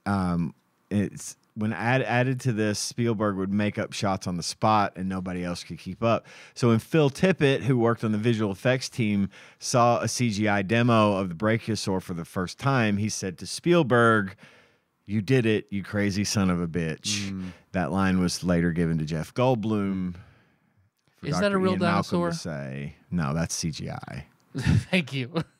But wasn't there a skeleton that they thought was a dinosaur like that, but it turns out it was just a mistake, and that dinosaur didn't actually exist? Yeah, it was like that was like the Brontosaurus. Okay. So it's like because it's like they had the wrong skull on it, I think. Yeah. So then they found the right skull. They're like, this is an Apatosaurus. I think. It's been a minute since I was 7. Other actors were approached for the various roles. I always like this. I always like to think, this is one of those iconic movies where all the people in it are always going to be, in my mind, the best choice. Oh, yep. So we have different casts. So we have different options for who could have played some of these other roles. Okay. Who was considered? John Hammond is played by the legendary British actor Richard Attenborough. Michael Crichton, who wrote the novel Jurassic Park is based on, said he saw Hammond as a dark Walt Disney. Clint Eastwood and Marlon Brando were considered for the role of Hammond. I don't like that. That doesn't sit well. Clint Eastwood as Hammond doesn't. Marlon Brando, not even. I could see Clint Eastwood before I could see Marlon Brando. Yeah, I could see it. Yeah, Clint Eastwood before Marlon Brando for sure. But I don't know, really fat Marlon Brando, just like in his white Boss Hogg suit, just like. Actually, the guy that played Boss Hogg probably would have been a good choice. And Sean Connery. Now, I could see Sean Connery because he has the Scottish accent. Yeah, he definitely would have passed. Dinosaurs aren't real. He said no. Be a part of this. Yeah. He passed. No, they offered it to him. Of course he fucking passed. Wait, no, is that true? Did they offer it to him? Yeah, and he passed. He said no. Keep missing that big money there, guy. Sean. Oh, so man. Mosquitoes eat and frogs and then no, I'm out. So, does he handle these decisions or does he have an agent? Because an agent's like his cousin or something. We're not telling. Mr. Connery respectfully declines, and we are not going to tell him. He says most of these dinosaurs are not in the Jurassic era, therefore he declines. Valid. Valid. He's a purist. There'll be more of that here in a minute. There's a couple other things before it. There was a disruption to production that lasted 3 weeks when the Hawaiian island of Kauai was hit by a hurricane called Iniki. The island was decimated with 120-mile-an-hour winds and took out power to the island, hitting all the Jurassic Park Killed all sets. the dinosaurs. Fuck. It took so long to make these. She all said our frogs blew away. that Kathleen Kennedy, who is now actually in charge of the Star Wars universe, was the producer, and she had to hitch a lift to Honolulu on a Salvation Army plane just to reach a payphone. From there, she coordinated the return of the crew back to L.A., arranged for $20,000 of relief to be transported into Kauai. Production then resumed later at Universal when they returned to L.A. So they gave a nice little donation to help with the victims affected by the storm. They used some of the shots from on their way to leave. They grabbed some footage of the storm to use in the movie. So some of the storm footage you see in the movie is shit from a real hurricane. I didn't know that. Yeah. The cast and crew moved to the ballroom of the hotel they were in, but Richard Attenborough didn't go. He just stayed in bed. He said, when Spielberg asked him how he could do that, he said, "My dear boy, I survived the Blitz." I didn't know he was a quarterback. Of course, we know that the Triceratops that is sick from eating the plants, right, is actually a huge animatronic model. Mm-hmm. There was no CGI in that scene. That was one giant model. So when Dr. Grant is laying on the Triceratops and feeling its breathing, that thing's really moving him up and down. And so I thought that was pretty cool. They had to dig a hole beneath it and have 8 puppeteers below operate the thing with cables. Pretty cool. There was a bidding war for the book. Jurassic Park is based on a novel written by Michael Crichton, published in 1990, which is, I would have thought that Jurassic Park would have come out before 1990 for some reason. But the book. Well, yeah, because 3 years doesn't really seem like... It's like they must have turn gotten around that much stuff. Invent and create. And that is, you're right. That's no time at all for a turnaround on a book like that. Which I think is really... I think was smart because, so much of what was cool about Jurassic Park, I remember at the time was could this really happen? You know what I mean? It's because the tech around it was interesting. Of course, mosquitoes and amber. Of course. Right? They cracked the code. Crichton's concept was deemed so strong by Hollywood that studios were bidding on the rights to the book before it was even published. Warner Brothers were in the running and wanted Tim Burton to direct this movie. Hell yeah. I'm glad that didn't happen. I love Tim Burton, but not only for if we this. get Nick Cage as Alan Grant. Yes. And Hella Bonham Carter. Yep. And we got to throw Michael Keaton in there somewhere. Yeah, of course. Columbia wanted Johnny it. Depp as Ian Malcolm. Columbia wanted it for Richard Donner, and 20th Century Fox were keen on Joe Dante to direct. James Cameron wanted to make the movie too, which I got my beef with him. Yeah. In so many ways. I'm not going to try to get into that. I'm glad this did not turn into a James Cameron film. Yeah, I'm curious what it would have been like. Yeah, I don't know. And I don't think he would have done it badly. Dinosaurs on explosions. But this movie in the game. screamed Spielberg. Right? This one is perfect Spielberg material. And he was making this while he was making Schindler's List. That's one of the next things on my list here. But it said the rights were snapped up hours before Cameron was able to make his bid. Cameron said that his version would have been like Aliens with dinosaurs. And Cameron wanted Charlton Heston as Hammond, Bill Paxton as Malcolm, and Arnold Schwarzenegger as Grant. Ooh, I don't know. So now you think maybe it wouldn't have been such a good fucking movie. Let's phase into that timeline. Where that did happen. Yeah, so Universal Universal, of course, won the Drink my bidding Nazula right, and watch James Cameron's version of Jurassic Park. and you could drive down there and pick it up at the Blockbuster in your Takuro Spirit. Yes, sir. Universal won the bidding war, obviously, and due to a successful previous relationship, wanted Steven Spielberg to direct. At the time, he was in pre-production for another movie he was working on that was based on a Michael Crichton novel and called E.R. It later became the famous TV show starring George Clooney. Which I watch all the time. Yeah, Michael Melissa Crichton likes was it. behind It's Loves one it, of right? Melissa's comfort shows. Yeah. So Yep. yeah, she watches it. Crichton over was and over behind and the over. concept of ER, just so you That's didn't why know I that. tried to watch it when I was a kid. And Yeah. I was like, this is not Jurassic Park. Nope. Still don't care for EO. Uh, I've so seen every bit of it and don't care for it. Yeah. as Dave mentioned, Spielberg made Jurassic Park and Schindler's List in the same year. Spielberg, when production wrapped, Spielberg pretty much went straight to production on Schindler's List. Had no break, and this meant he was working on both films at the same time. He called it the hardest filmmaking of his life.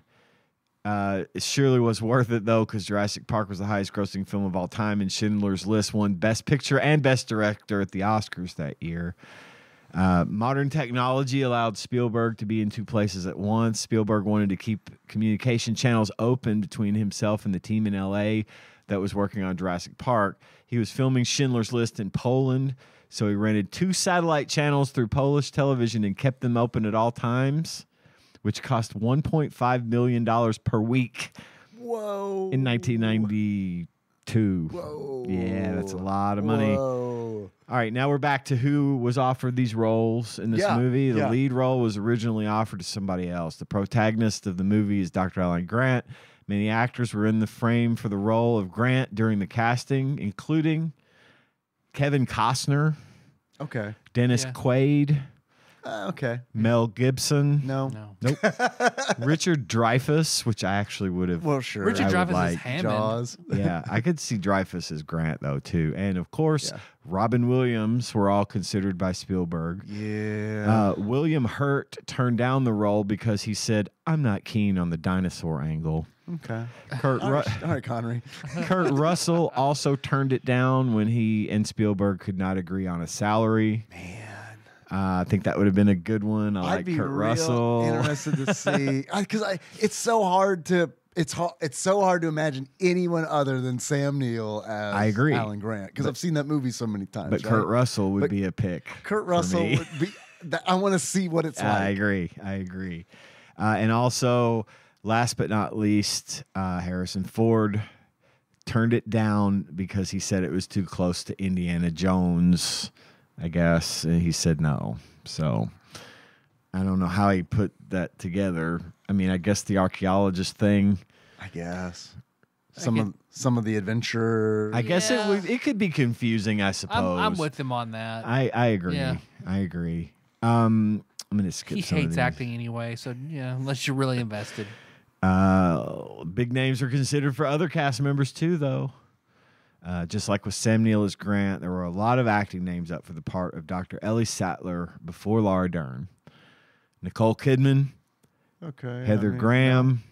No. Yeah, No. Heather Graham's a weird choice. That would have been too. Yeah, no. Renee Zellweger. Nope. No. They're too cutesy. Jodie Foster, I Yeah, think, would have been a Foster very would good be really choice. good. I would love Jodie Foster, Jodie Foster in that would have role. Good. Sigourney Weaver, Yeah. also a decent choice, Yeah. but maybe I would see Sigourney Weaver being more in the role of Hammond if Hammond was a female, being Okay. that Yeah. leader type. Right. She's Like in got Cabin that. in the Woods is Yeah. the director. Yes. Good reference, Tyler. Michelle Pfeiffer, Ali Sheedy, No, Michelle Pfeiffer.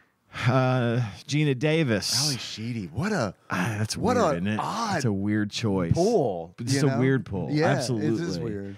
I mean, I like her. Gina Davis, I think, would have been a good choice. Gina Davis would have been good. Yeah, Daryl Hannah, I could see that. a good one. Jennifer Grey. We're like touching on all the 80s Yeah. ladies. I do want to see Kurt Russell and Heather Graham though. Like, yeah. Kelly McGillis, Jamie Lee Curtis, that would have been impossible for me. Again, I see her in more of a leader role. Again, it's just that way for me. Julia Roberts, thank you. Ginger swap them, and Jamie Lee Curtis can be, Samantha Neal. Right. Yeah. I think that's what it is. I'd rather see them in the lead. Yeah. Because they're very good leading ladies anyway, and I think it's tough to see them in a role where they're not commanding the screen. And I'm not to say that Laura Dern wasn't amazing in this movie. Yeah, I thought she was great. And not the right choice. I do think she was the right choice. And I think she had a very commanding presence, but I think her character was supplemental, at least at first, to Dr. Grant. And they were all romantically entangled. Not really.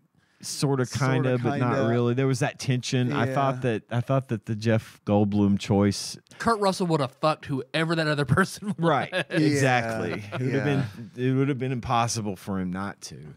We're still going on this one. This was a long list. See, Julia Roberts, thank you. No. Linda Hamilton, maybe.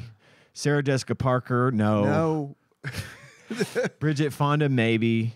Joan Cusack. Yeah, maybe I could see that. I love Joan Cusack. Ginger swap Dennis Nedry. Ooh, hey, Cusack there. When the spinner attacks her, she's just a robot. Yeah, her head just pops off. Every movie she's in, I want her to be a robot. You both have made my day. That is the absolute perfect role for Joan Cusack in this movie, and Deborah Winger. Maybe. She was in Urban Cowboy, if that means anything to you. I haven't seen it. Were also considered for the role. And Sandra Bullock, Gwyneth Paltrow, Julianne Moore, Laura Linney, Helen Hunt, Terry Hatcher, and Liz Hurley all auditioned for the role. I could see Julianne Moore. She actually was in Jurassic Park 2. Right. In that role not the Ellie Sattler role, but just another character. Yeah. And Sandra Bullock. Helen Hunt, I could see. Helen Hunt. Yeah. Jodie Foster, though. Man, that would have been. Jodie Foster would have been really good. The fucking perfect choice. She's like, I've already been in a movie with night vision goggles. I can't. I got a quota. Then we've if Harrison passed for similar reasons, I can't do this. That's right. Jeff Goldblum's character, Dr. Ian Malcolm. Robin Williams, I could have seen as in that role, not maybe. Grant. Oh man, maybe, but Jeff Goldblum is so perfect for that. I mean, it's like holy shit. I have rarely seen anything that he's done that he wasn't perfect for, and this is the consummate Jeff Goldblum role for me. I'm gonna Not Earth Girls Are Easy. No, or The Fly, and he was really good in The Fly. Yeah. He was fucking amazing in The Fly. Yeah. But this is what I think of when I think Jeff Goldblum, and I think of that, and maybe Thor Ragnarok, because I thought he was great in that. But Dr. Ian Malcolm, also one of the first times the name Ian, the main character in the movie, which really resonated with yours truly, because that never happens. Yeah, because it's Ian Ziering is not Ian. So lots of other names are up for his part. Jim Carrey was considered. Okay, it could work, maybe, because I think Jim Carrey's a good actor. Oh, he's a great actor, but not in that era. That's too early. He was Ace goofy. Ventura, he had goofy, to grow into Cable Guy, set him into that role of being serious. Eternal Sunshine. Eternal Sunshine. Yeah. What was the one about him being on TV all the time? Truman Show. He's a great dramatic actor, but at that time he had to get tired of the goofy to move into the dramatic. I agree. But I don't know that he was necessarily. I don't know if it's a situation where he was not ready to do that. Yeah. Dramatic roles versus just not being given those roles, because he was so successful and such a force, a comedic force. God, he was. And I laughed my ass off the first time I saw Ace Ventura in the theater. Yeah. God, I thought that was the funniest fucking thing I'd ever seen. Young, but the first time I saw it, I was losing it, just dying laughing. I had no idea what I was in for. So yeah, I agree with you. Way to see that. I agree wish with I you. could have seen it that way. Blind. We lived next door to a movie theater and just went to see it one day for fun, and it was the best time I've had at the movies probably ever. just because it was so unexpected and so funny. I still quote that movie to this day. But in addition to Jim Carrey, Michael Keaton was considered. Bruce Campbell as Dr. Ian Malcolm, maybe. Ooh. I love Bruce Campbell. Yeah. Not his role though, right? I don't think it's his. I don't. This is good. He'd have been good as the hunter guy. Muldoon. Yeah, he'd have been a good Muldoon. Except he couldn't say. When I heard Kurt Russell, I was like, oh, Kurt Russell. I can see him as like a Muldoon type. Yeah, that's true. But I don't know, guys. I don't mean this to be a hot take. I like Bruce Campbell a lot. I don't think he's like a great actor. I think he's fun. I think he's a fun actor. He's a fun actor. Have not seen Burn Notice. I have. And Bubba Hotep. I like him a lot. Bubba Hotep. I like him a lot. He has a lane. Yeah. And he rarely comes out of it. Yeah. And that's okay. Totally. And I enjoy the things he's in, and I like his performances. But I just feel like this is gonna sound shitty. I don't mean it to sound shitty, and I don't mean it as a hot take, but he's like a B movie actor. Like B plus. Yeah. A minus. Yeah, I know exactly what you're saying. You're not wrong. I don't think that's being unfair. Seeing him like in a Steven Spielberg directed film It would be weird. Weird. It would be weird. You're absolutely right. But maybe that's just he just needed that chance. Like if he had been in that role, I might think completely differently. What would it have changed? You know? Yeah, right. But what would we have missed out on? I feel shitty saying all that, but I meant it. No, I completely get it. No, it's totally fine.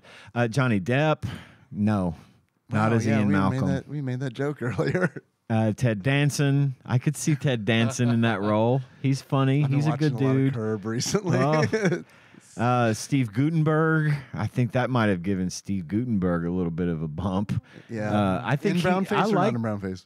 What? In brown face or not in brown face? Oh, not. In Short Circuit. Yeah, not. Okay. Let's not. And last but not least, Michael J. Fox, considered for the role of Dr. Ian Malcolm. So I think Michael J. Fox carries. I think he carries. Man, I would watch the fuck out of that. The cast is all the same, but Michael J. Fox is Tim, just wearing kid clothes. I imagine the scene where like he's on the fence when it gets electrified. Oh, jeez. Him, and that's where Heather Graham. Heather Graham is his sister. Oh man. I'm going to wrap up my list here. I love this. I'm so glad you came with this, Steve. A couple of other things. I didn't know any of these like alternate castings. So we all remember the iconic moment when the T-Rex is walking and they show the water. That's why they couldn't do Michael J. Fox. Sorry for that joke. I'm just trying to get through Michael, this. set it down. No, I will not have that. I will not have it. Sorry. He is one of my heroes. Yeah, I get it. I totally do. They react to movement. We are fucked. Sit very still. Don't move. Oh, jeez. That was the most Morty I've ever heard. You know, God, now I'm doing it. Stop. All right. So that shot with the water. It could be a little dark as a treat. Just a little treat. One of the most famous shots in the film is when we see the glass of water vibrating along with the footsteps of the T-Rex. Spielberg got the idea when he was listening to American funk outfit Earth, Wind, and Fire in his car, and the mirror vibrated. The person who worked out how to do it in the film was a member of the special effects team named Michael Lantieri. He laid guitar strings under the dashboard of the car, and when he plucked the right note, the water vibrated. That's how they got that to do that. Okay. That was kind of neat, I thought. Yeah. Remember when they first start the tour in the Jeeps and the narration is going, and one of the many spared no expense. Yeah. He said, "We got Richard Kiley to narrate this tour. We spared no expense." in Crichton's book, he specifically mentions that the voiceover for the audio tour is provided by Richard Kiley, a famous Broadway performer in America. So Spielberg hired Kiley to do the voiceover for the tour in the film as well. Nice. So that was neat. That is neat. One of the cinemastic complaints was that there's no return track for the Jeeps or the Explorers, I guess, or however they do it. So they would have had to have been passing back and forth on the exact same track. Oh, yeah.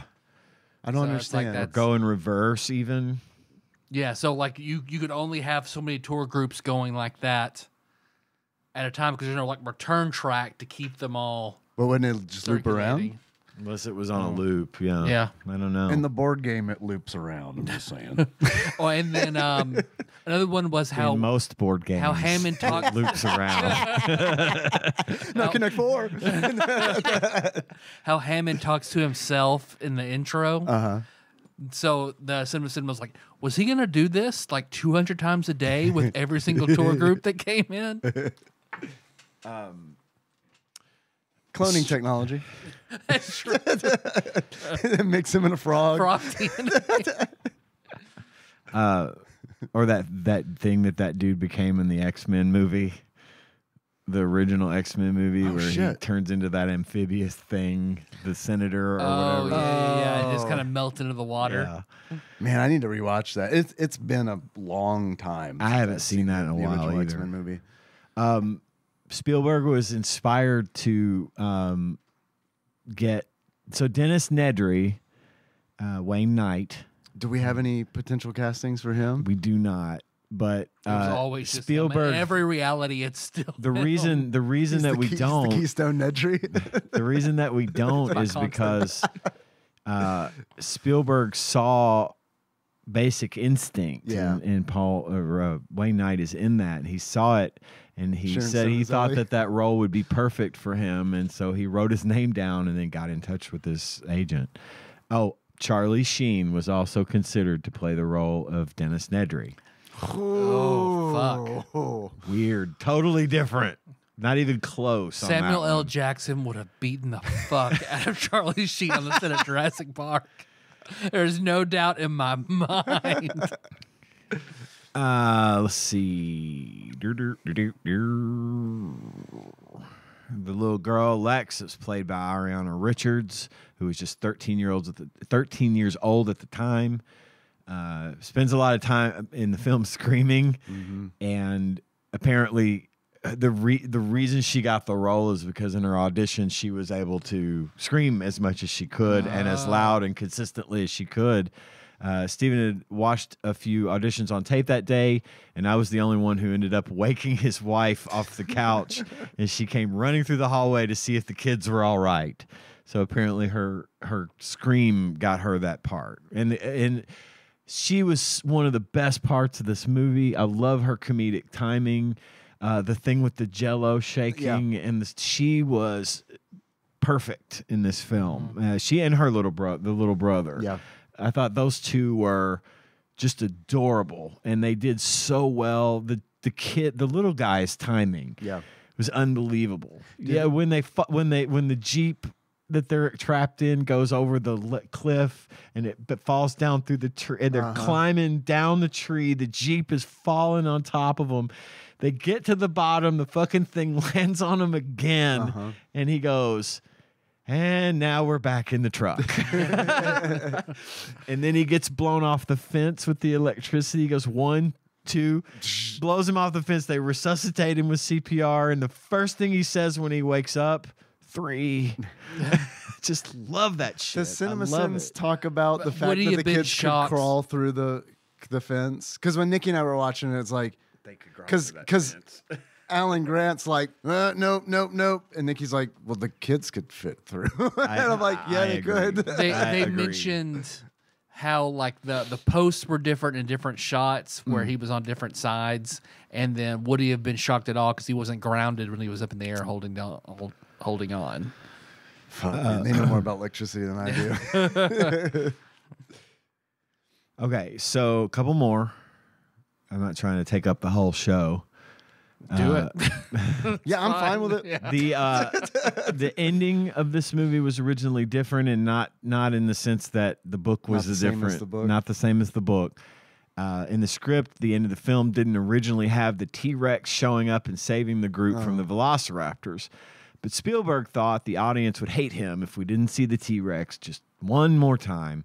So he had the ending changed to what it is now. Well, the T-Rex bellowing and then the banner going down. Yeah. And shit Oh, it's like that. iconic. Yeah, One of the best scenes. I mean, the best scenes in the movie. It's so good that really they wraps repeat it in all the other movies. Exactly. Exactly. They're like, that big dinosaur's got to show up again. How and fight does, the how does little the book dinosaurs. end? Well, the book They ends nuke with the Hammond. Hammond dies. Yeah, and Hammond dies. And it gets eat by that T-Rex. It ain't great. The ending that was originally in the script, though, was that the T-Rex skeleton that's in the entrance is hooked up to pulleys, and Grant uses the pulleys to move the skeleton's head and feet to crush the raptors. Oh, yeah. That would have been would've dumb. Yeah, not good. I'm glad they didn't do that. I don't care why he did it. I'm just glad they didn't do that, because that would have been really upsetting. It sounds like Spielberg spun that a little bit, where he was like, I don't want to hurt the feelings of whoever came up with this, but people would hate me if the T-Rex didn't show up again. Yeah. I believe that you are probably right. Highest grossing movie ever. It was the highest grossing movie ever on a budget of $63 million. This is in 1993, mind you. The film grossed a whopping $913 million at the box office. Wow. That is a shit load of money at any time, but in 1993, that's a fucking lot of money. And that goes to what we were saying, that it was fucking everywhere. Yeah. It was a huge sensation. Dude, I'm surprised it only cost $63 million. I am too. It doesn't sound like it would be a lot, but again, it's $63 million in 1993. That is really high. It's still not like Waterworld money. It is, but I mean, it's also like, you got to think about like the pioneering that was done by this movie, you know? Yes. It was it seems to me as one of the last, like, you know, rogue, we're going to get this done no matter what kind of deals. And they had the best of the best who were committed to loving their work, and that shows. That's why it's still so good today. I feel like it was like, for me at least, in my crowd, it seemed like it was like the biggest movie, special effects wise, until The Matrix. I mean, The Matrix just felt like the next big one. It really did. It really did. And so it became the highest grossing movie ever, and then after a re-release, became the first film to top $1 billion and the first to top $500 million at the international box office. Spielberg made $250 million from that, and that is the largest sum to any one person has ever made for a single movie to date. Let's see, and then they talk about how it's a lot of money. That is a lot of money.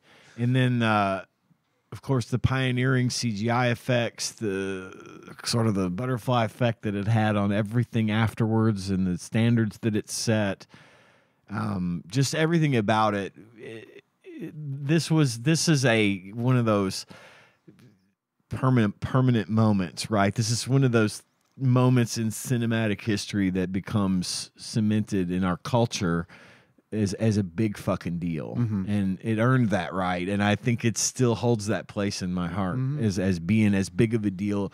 This is one of the few things that lived up to its own hype, and probably honestly exceeded it in a lot of ways. I mean, maybe I wasn't like the target audience for like the traditional marketing of it, but I mean, I feel like I missed a lot of the marketing. I mean, it was one of those where it's like I found out about it from other kids. Sure. Yeah, and then now I worked in a toy store, so we had stock of all of the Jurassic Park toys, and it was Kenner Toys, which is featured prominently in the video game.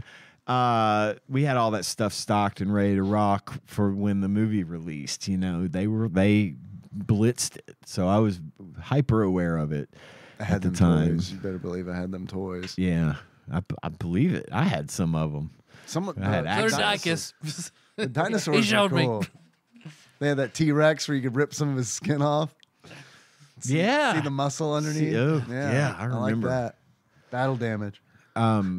That's really all I've got about the movie. I feel like we covered that pretty extensively. Yeah, man. I love this movie. It fucking rules. I still love it. It's timeless. It's always going to be good. Always. Every time I think see it. It's probably the best movie we've done so far.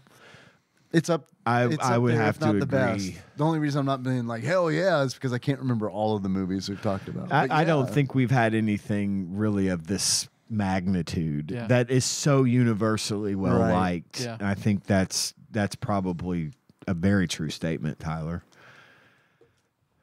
But then with all good things, there must be a side of it that may or may not be considered so good. And in this case, since we are a video game podcast, we did play, and we're going to talk about now the Super Nintendo game of Jurassic Park. Right. Which we talked about the Genesis version before. Right. Yes? Yes. I feel like we did. And you had also done Jurassic Park 3. 2. The Chaos Was it Continues. 2? Okay, gotcha. Yep. Because I feel like the Genesis version matches the tone of the game. The movie, you mean? Yes, the movie. Yeah, I agree. This, on the other hand, In no way, shape, or form matches the tone of the because movie. there's just it's the archaeologist who loves dinosaurs Running just around murdering the fucking shit out of with dinosaurs. rocket launchers and bola balls and shotguns and Yep. missiles and gas. This is more of a video game about that hunter dude. Muldoon. Muldoon. Yeah. That than would- an that Alan would've been more Grant. That would have appropriate. made more sense. It would have made more sense. For sure. I didn't play this game as a kid, but I always wanted to. I played the Genesis version. I liked it a lot.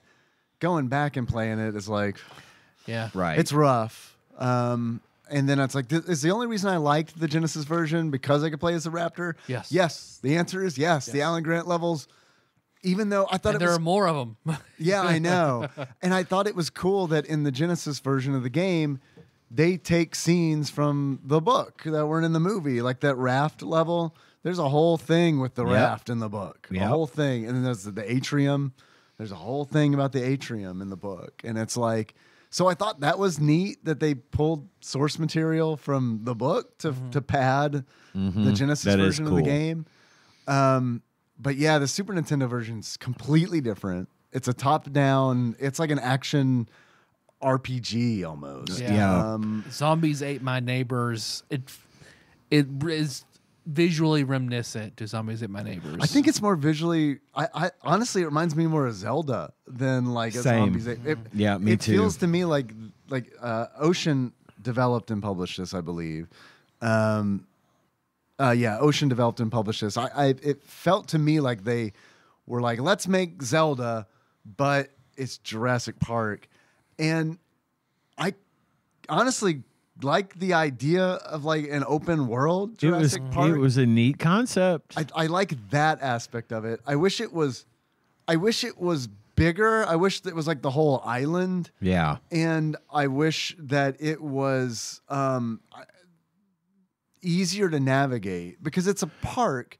The signs in the park don't make sense. They point you at nothing. yeah. Find a goddamn Tyrannosaurus. Ain't no Because I was like, way. I got to find a Tyrannosaurus so I can talk about it on the show. I'm following every sign that pops because there's signs. Yeah, there's like little if you would signs see in a with park. arrows. Yeah. Tyrannosaurus, right arrow. And it's like, okay, I'll go right. And it's like, I never get to the Tyrannosaurus. It reminded me of Zelda in the same way that like Yoda stories on Windows reminded me yeah. of Zelda, where it's just like a developer just wants to make a Zelda clone and like slap a FPS on top of it. yeah. So this game, it has two modes. Yeah. So you've got the top-down version, which it's very Zelda-esque. You're going through the park. You're killing dinosaurs. And your dungeons are interior levels that are done in a first-person shooter format, me. like Wolfenstein 3D. Wolfenstein, Doom style. And it is big, and you could tell I that didn't they had expect it. trouble with it because they had to make it as if you're wearing goggles the whole time because Which- they could only fit on screen. They couldn't fill the screen with all of this first person stuff. Right. So they shrunk it down, which was clever. I feel like it's a clever, idea, but it doesn't make up for it being doesn't make up for any of it. The gameplay is horrendous. It's absolutely abysmal. And it just the weird blurry pixelated dinosaur at a distance and the way that it oh man, and then they just stand there too. They stand there unless they don't, in which case they're right on top of you eating your face. It's dark. In some places it's pitch black. You have to have night vision, which makes it even worse because it's all green. 20 and just shake it, baby. Yes, yes. The way the pixels just come at you. Stupidly easy to get lost. You have Laggy. no way, no sense of direction, no map, nothing. No. And the object of what you're supposed to be doing in the dungeon, I say dungeon, you know what I mean? No, it is It not feels like a clear. dungeon. It's not. It's confusing, and it adds. Plus, and that in and of itself, it becomes so repetitive because they all look the same, Right. Because they can't have. And you got to find a key card. Everyone, key it seems card. like you got to find the night vision goggles so you can go in the room and find a key card. Does this key card open any of the doors in this building? Not No, even it doesn't. one. So you got to go That's to where you another store building. key cards in other buildings. Right. For other yeah. Well, maybe the Raptors took it in there. Maybe that's a Raptor thing. You know how sometimes you take the remote in the bathroom accidentally? Yeah. That's what the Raptors did. One of the neat things about the dungeons was they had these little kiosks that you could try to get into, and if you could get in, you could control the different functions of the park, like the gates being able to be opened. I didn't know that. The That's motion sensor, which so in top-down version, down at the bottom, dead center, bottom of the screen, there's an obvious like radar screen, Right. And at first, nothing's on it. Right. It's like, why is this fucking even here? Yeah, I know. You found the reason. Eventually, you in one of these kiosks, you can turn on the motion sensors in the park. When you get the motion sensors turned on, then that radar starts to show you when there's a threat nearby, and you can kind of see. Okay. So that was neat. That but is neat. if you don't know what you're looking for, I watched a long play. By the way, I did not do all this on my own. But I couldn't get anywhere in this fucking game. I had a lot of trouble. The Raptors moving. are fucking my shit up. Like Yeah. jumping out of bushes. Like they hit me twice before I can do fucking anything against them. Me too. I played it for an hour, which is usually that's the time limit where it's like I'm gonna play it for an hour. Yeah. If I end up enjoying it, I'll play it for more. When I turned this on and started playing it, I had like a shitload of fun for 8 minutes. Yep. And then that 52 minutes remaining to play dragged on and on. Like, I mean, it was like It gets old it's fast. real fast Yep. because it's like I got tired of the overhead Zelda style gameplay 8 minutes in. Yeah. And then I found the first person Doom style, and it was like, holy shit, this is it's unbearable. Like truly. it's also kind of heartbreaking because it's like It was ambitious. it was ambitious, and it feels like they were like, would it be really cool if it would switch to this mode and all of a sudden it's like a first person shooter?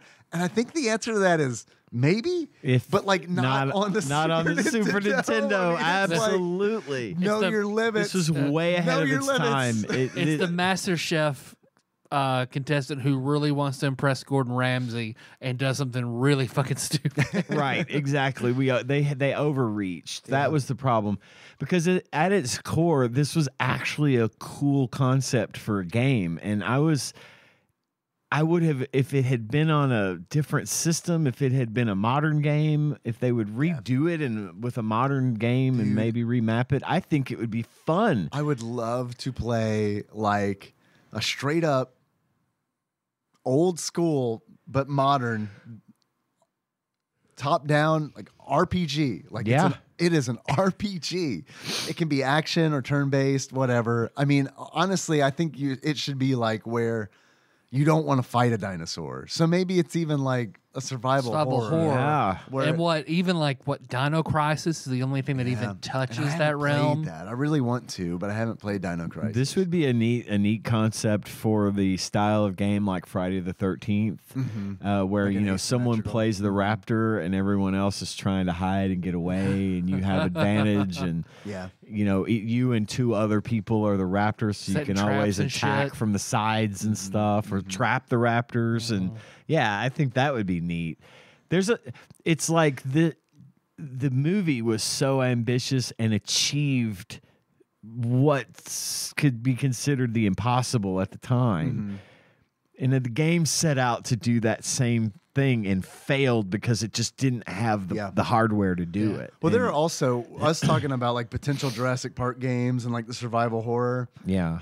That might exist. There are so many fucking Jurassic Park games. This is true. I just like, I hear that they're out and I don't even look. I'm like, I just assume it's going to be trash. I don't even look at it. And it's like, I figure, well, if it's good, someone will tell me about it. Yeah. Yeah, I hear you on that for sure. And I think it's just like, I think this is the time when they had the chance and they wanted to make this really excellent game. For once, they cared. I think they really gave a shit. It felt like it. I think they wanted to make a game that would truly represent the theme of the movie, but they weren't able to do it. But they don't want to watch the movie. Right. Listen, one of the things, so I had said, I like the graphics not in the first person. I like the graphics of the overhead part. Yeah, I did too. Good color. Yeah. Good sprite size, good movements, all that kind of stuff. There was not one iota of Jurassic Park music in this entire game. It was all Music like was 90s, weird. 90s, It was like groovy, but it was not appropriate. It would phase through in weird ways when you enter new areas and stuff. I thought some of it was good. It was groovy ass music. I just didn't think it was like fitting for I was Jurassic bebopping. Park. But I think one of the main reasons this game doesn't feel like a Jurassic Park game is because we didn't even touch on the fact of how iconic the fucking music and the theme for Jurassic Park is. Yeah. And this was not even. How about the Welcome to Jurassic Park that we got when you walk into the? Oh gosh, just some good welcome. Some to, random Jurassic welcome Park. to Jurassic. It was clear, at least I could hear it. It's like the land shark welcoming you to Jurassic Park. Did they get the rights to show like all the actors except for Richard Attenborough? Because he did not. That wasn't him, right? No, I don't think so. He popped up, and I was like, Nosferatu. Like, but it sounded like his voice. It did, Mr. Grant. Also, throughout the entire thing, it was Mr. Grant. Yeah, Mr. Grant on not doctor, and I just that bugged me that like even Ellie. So like when you walk through some areas, especially in the first parts of the game, these gigantic information cards fill up the entire screen entirely too long, and they stay too long. Oh shit! A raptor's attacking me. Well, good thing I got this giant card in front of me with Tim on it. Don't shoot the other ones; they'll stampede. It's like not now. What is your problem? As they're stampeding over me, it pops up. Yeah, really. Yeah, and it's like I didn't shoot them. They're stampeding, and I didn't shoot them. What the fuck? Like, get out of here with that garbage. You shot him dirty looks. I told you. I think this game actually would have felt better if it had had the music. Yeah. It needed it. It needed that music, just like I think the movie needs that music. Yeah, for sure. It's iconic. It's part of the whole package, and to just have this it was like completely inappropriate music for the it's like this isn't supposed to be groovy and fun, right? This is deadly dangerous. I'm getting eaten and shocked. Like, I have a bolt of lightning frying tiny dinosaurs on the ground. I love that they had the compies in it. The compies, yes. Nice. And you could who were knocking me down and shit all the time. Yeah, you could swat them. You could get them with your base weapon is an electrical prod. It shoots this gigantic arc of like Emperor style lightning out the front, which is a fun weapon. to at least to see, if not to use. And then you had a missile launcher, Yep. a shotgun. I love the bolas. The bolas were great. The exploding bolas. They would kill everything instantly. Just like Shotgun, lots of weapons, trank rifle.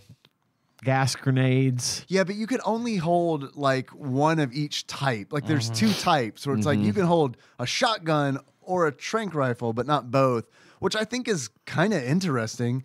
I don't know if they were going for like. You could cycle between them. Oh, I did not know that. Yeah, I didn't either. But I think you could still only have like.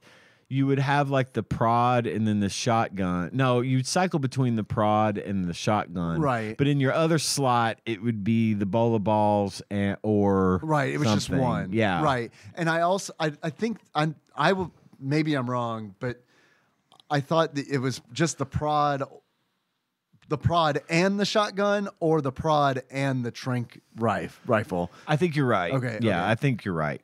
Actually, I thought I had the shotgun and the gas grenades. Those take up those different would weapon take slots. up different slots. Yeah. You could have the shotgun and the bola ball, but not the shotgun and the rocket launcher. Right. Because the shotgun and the rocket launcher would be in the same slot, and it's like it was confusing. Well, let me It's ask you guys: confusing. if you right in front of those stampeding dinosaurs on the ground, there's like an R.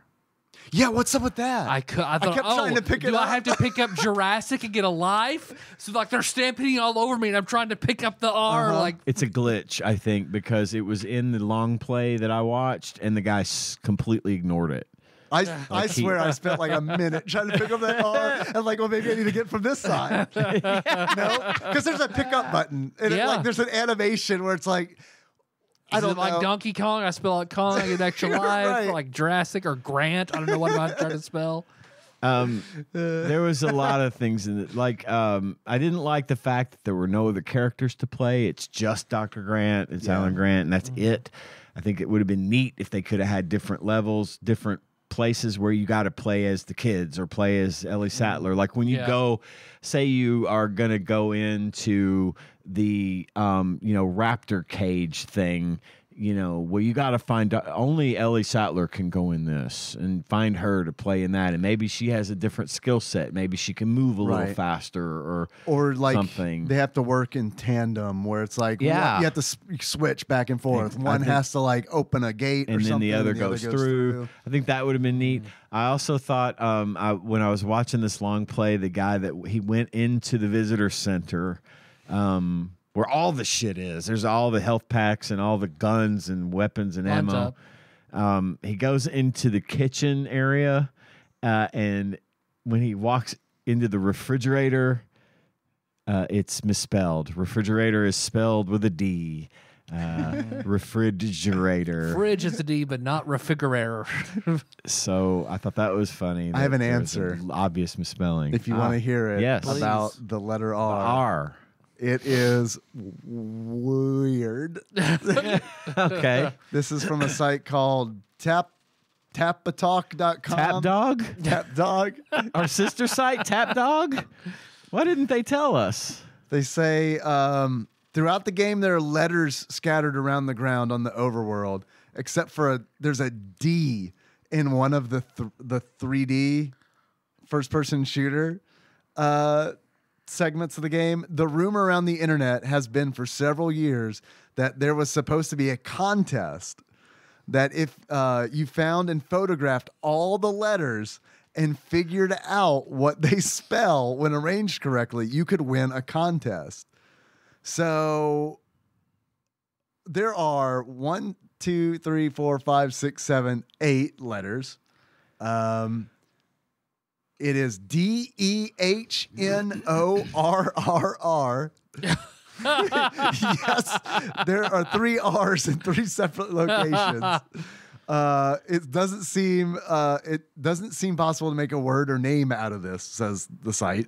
Well, they couldn't spell. It was the refrigerator. Wouldn't that be great? If it was- Refrigerator. whatever it was misspelled. And that's There are why 3 they didn't R's make a in contest out of it. They're like, oh, fuck, well, we already coded Well, it. don't tell anybody. The people won't care. Marketing's not going to like this. Then someone else says on Game Facts, the post title is "Random Letters," and they ask, "What are with the random letters I find on the ground and can't pick up?" And the top answer is they spell out the name of a person Michael Crichton used to help write the book Jurassic Park. Apparently figuring this out was some kind of contest when the game was first released. Weird. It's a code you put That in the is beginning weird. and you can play as General Leo. I don't know. I mean, who the fuck would figure that out? I don't know. Not me, for sure. Yeah. It's an otherworldly, like, It's chthonic some- monster it's with some the Ready 3 Player R's One in its shit. name. The The King in Gunters. Yellow actually. Yeah, right. That's gonna be my next Call of Cthulhu character name. It's just gonna be right. It's the sound a chainsaw makes. Cuts off Phyllis's head.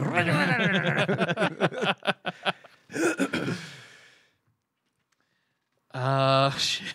Yeah. So it's a bad. It's not a great game. It could have been worse. It could have could have been been worse. worse. And We it played couldn't have worse. been better on what they wanted to do.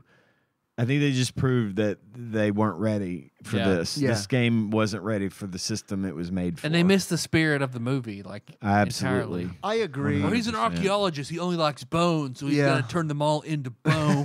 I agree. It misses the tone of the movie. However, as a fan of the movie and the book, I do really like the idea of having like an open world I do too. Jurassic Park. Like I think that's cool, and I think that's a cool concept.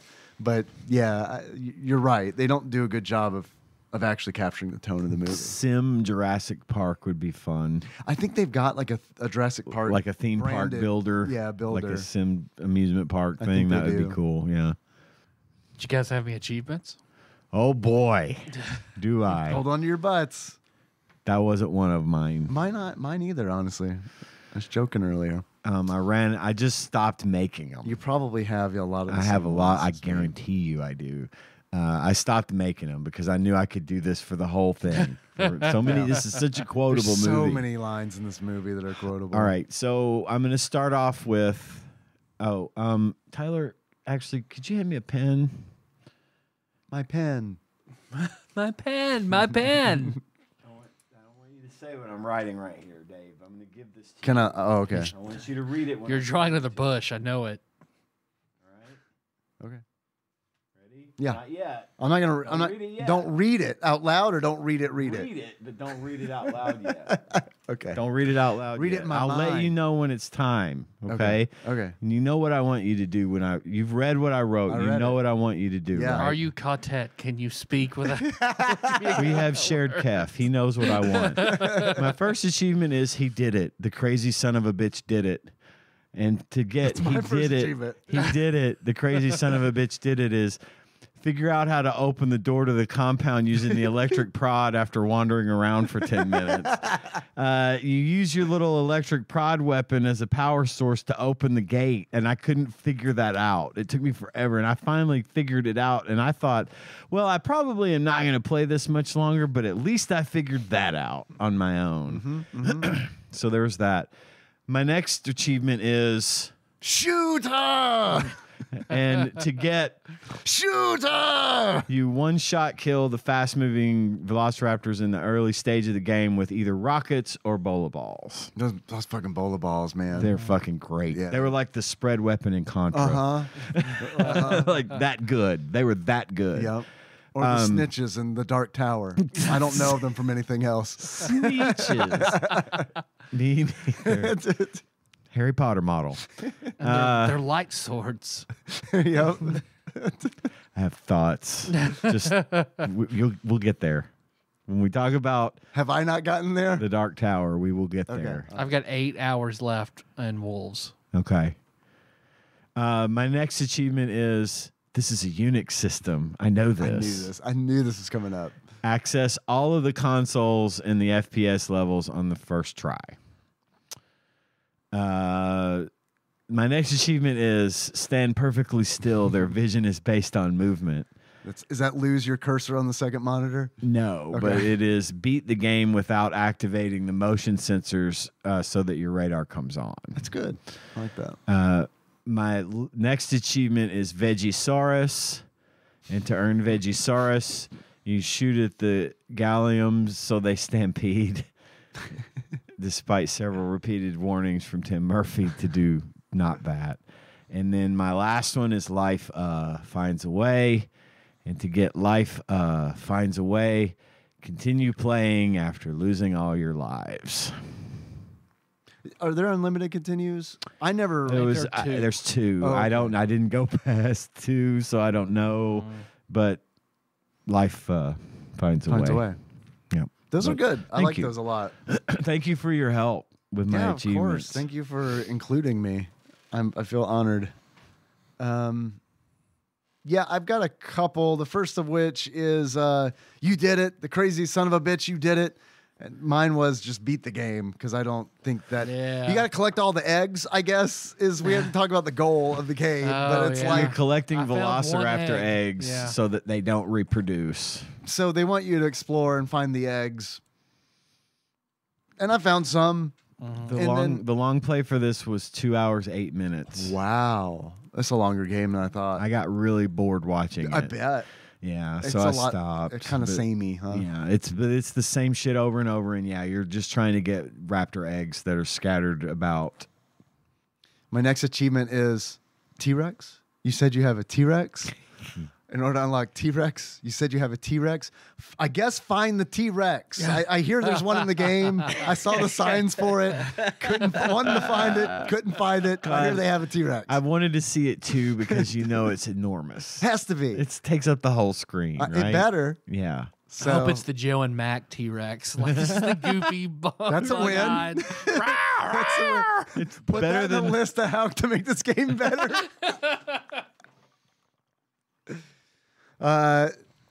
Next achievement is Must Go Faster. In order to unlock Must Go Faster, try playing the 3D first-person shooters sections with the Super Nintendo mouse to see if you can go faster. Probably can't. Probably much worse experience. But you Probably. can do it. Yep, I knew it was mouse compatible because you get a mouse cursor when you start the game. Also, fun That's fact. what that was. That mouse sucks so bad. Yeah, It's horrible. I've heard horror stories about that. It's thing. got a 25-cent bouncy ball inside of it. So Fun fact about Must Go Faster. Yeah. Jeff Goldblum says that same exact line again in Independence Day when yeah. he and Will Smith are escaping the mothership, fully aware that he was saying that same line from Jurassic Park. He did that on purpose. Nice. So, love that line. Must Go Faster. My last achievement is Spare No Expense. Yes. In order to unlock Spare No Expense, you buy a new copy of Jurassic Park for the Super Nintendo, unwrap it, put it in a Super Nintendo, and play it. Okay. How much do you think that is? If you were to buy it new on average, according to PriceCharting.com. Damn. Will that affect whether or not Tyler and I are going to be able to figure out what it's worth used? Probably not. $600. $600 dues. $500. $500 dues. This is a steal. I don't know if this is average. I said average, but I can't get the average on this. The most recently one sold for like $200. Okay. Quite a bit. That's pretty good. hefty. New in box. That's not bad. Since I've never seen a frame of this game ever, Right. I assumed. Tyler, do you have any achievements? I've got 4. Nice. First one is don't say the R word and die trying to pick up that fucking R. The second one Refrigerator being the R word. Nice. the second one being curve these bullets. Killed You 10 expected John to be here?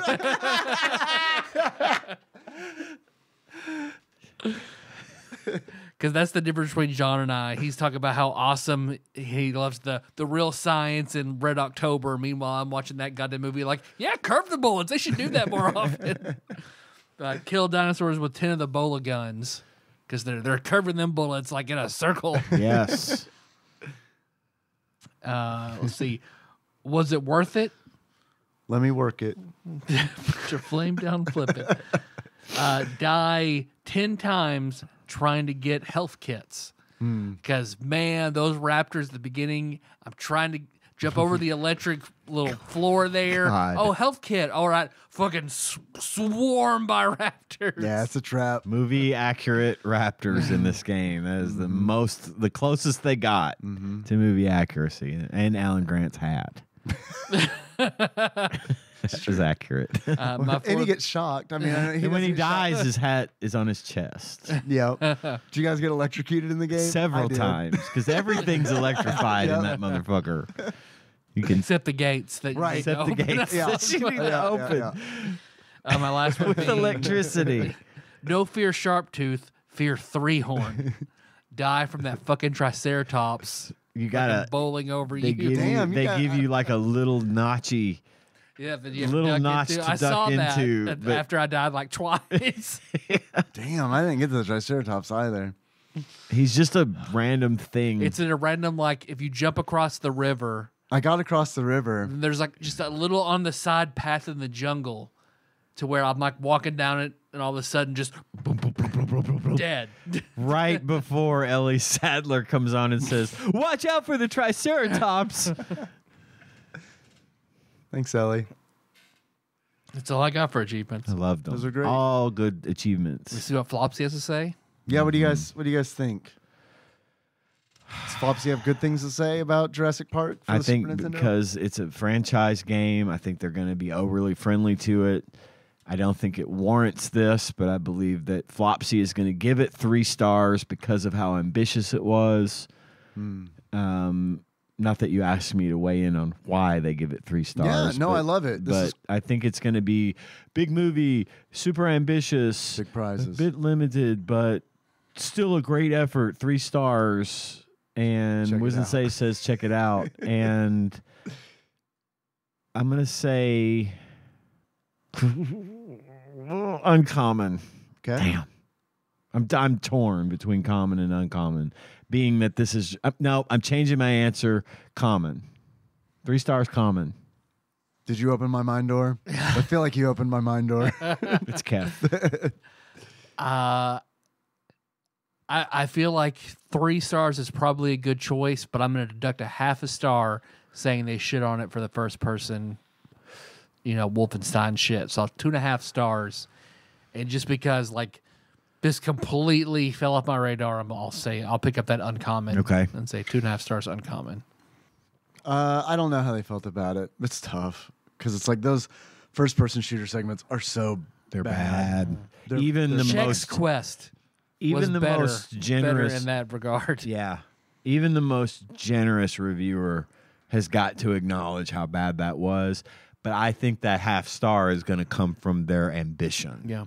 From the mixing of the Yeah, I can styles. totally see that. Phantasy Star 1 on the Master System had better first person, like, move around and shit than that was. God, it's bad. Headache inducing. I think 3 stars. But I'm gonna go very common. Man, there's no they had to. If it's Jurassic Park, Yeah. it's Jurassic Park. I mean, I forgot about the varies. I think feel you like might be right. I mean, I don't even know if have we had a very common before? I feel like we have. Okay. Like Maybe, Mario or some probably, shit. yeah. Like Probably. That was, yeah. But yeah, that's what I think. If very common exists on their scale, I'm going very common. And 3 stars can't be better than that. That's the high star. That's the high stars you can Can't be get. better than that. According to Flopsy, aka the Ultimate Nintendo Guide to the SNES Library, 1991 through 1998, by Pat Contry, courtesy of Monster Mole Mike, and a shadowy, mysterious benefactor. Flopsy gives it 3.5 stars. Oh, too much. Too much. Too much. Took too much. Availability is very common. Okay. Well, at least you got that. At least I got that. Man, it's Jurassic Park, Which is nice. which is nice. Got that going for me. The reflections here from reviewer DG says Jurassic Park is one of the titles I enjoy picking up once I've forgotten where to go and what to do. Okay. That didn't make sense to me. He's had a really hard time in It's his a life anchor for him. That is not a good life anchor, brother. Okay, gotcha. So Or he forgets sister. what to do in the game, and then he plays it again. Okay. This is what it seems like. Like many adventure games, half the appeal is trying to survive while discovering those things. Yes, that is true. In this way, it succeeds, albeit with a caveat. The game is not terribly long for the experienced player, but it's long enough that a save feature would have been welcome. Yeah, I agree. Agreed. Man, I'm just scanning to see anything about the first-person stuff. They do talk about the Kenner Toy Company putting their logo in the game. Nope.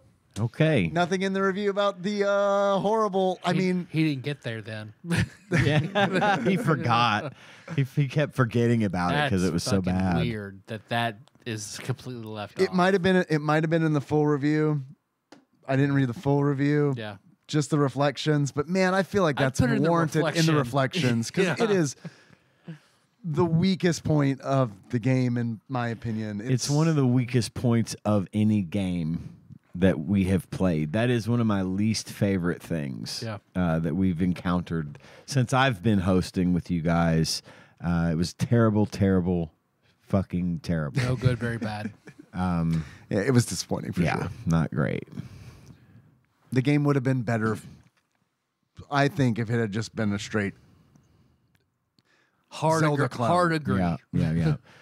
We got to do the thing with the pricing, right? Did you? Yeah. How much do you think you guys would pay for this loose? I mean, with it being very common, I'm gonna say $8.95. $8.95. Yeah. What do you think, Tyler? I don't know. I still want to skew a little high. I'll say 10. $10.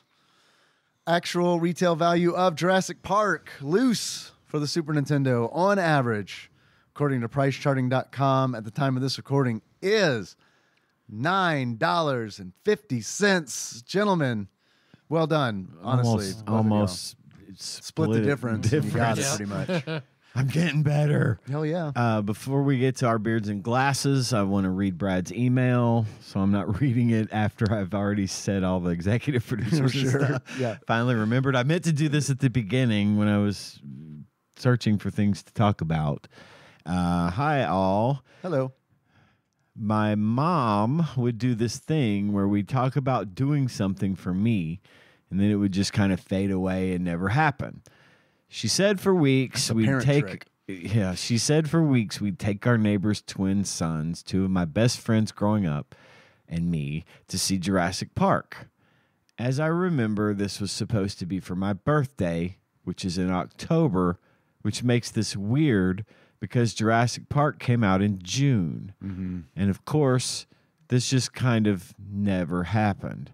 Stuff never happened unless I nagged and made it into something that eventually made her angry. My wife loves this trait about me today. Not much is important to me, but if it is, I will not shut the fuck up about it.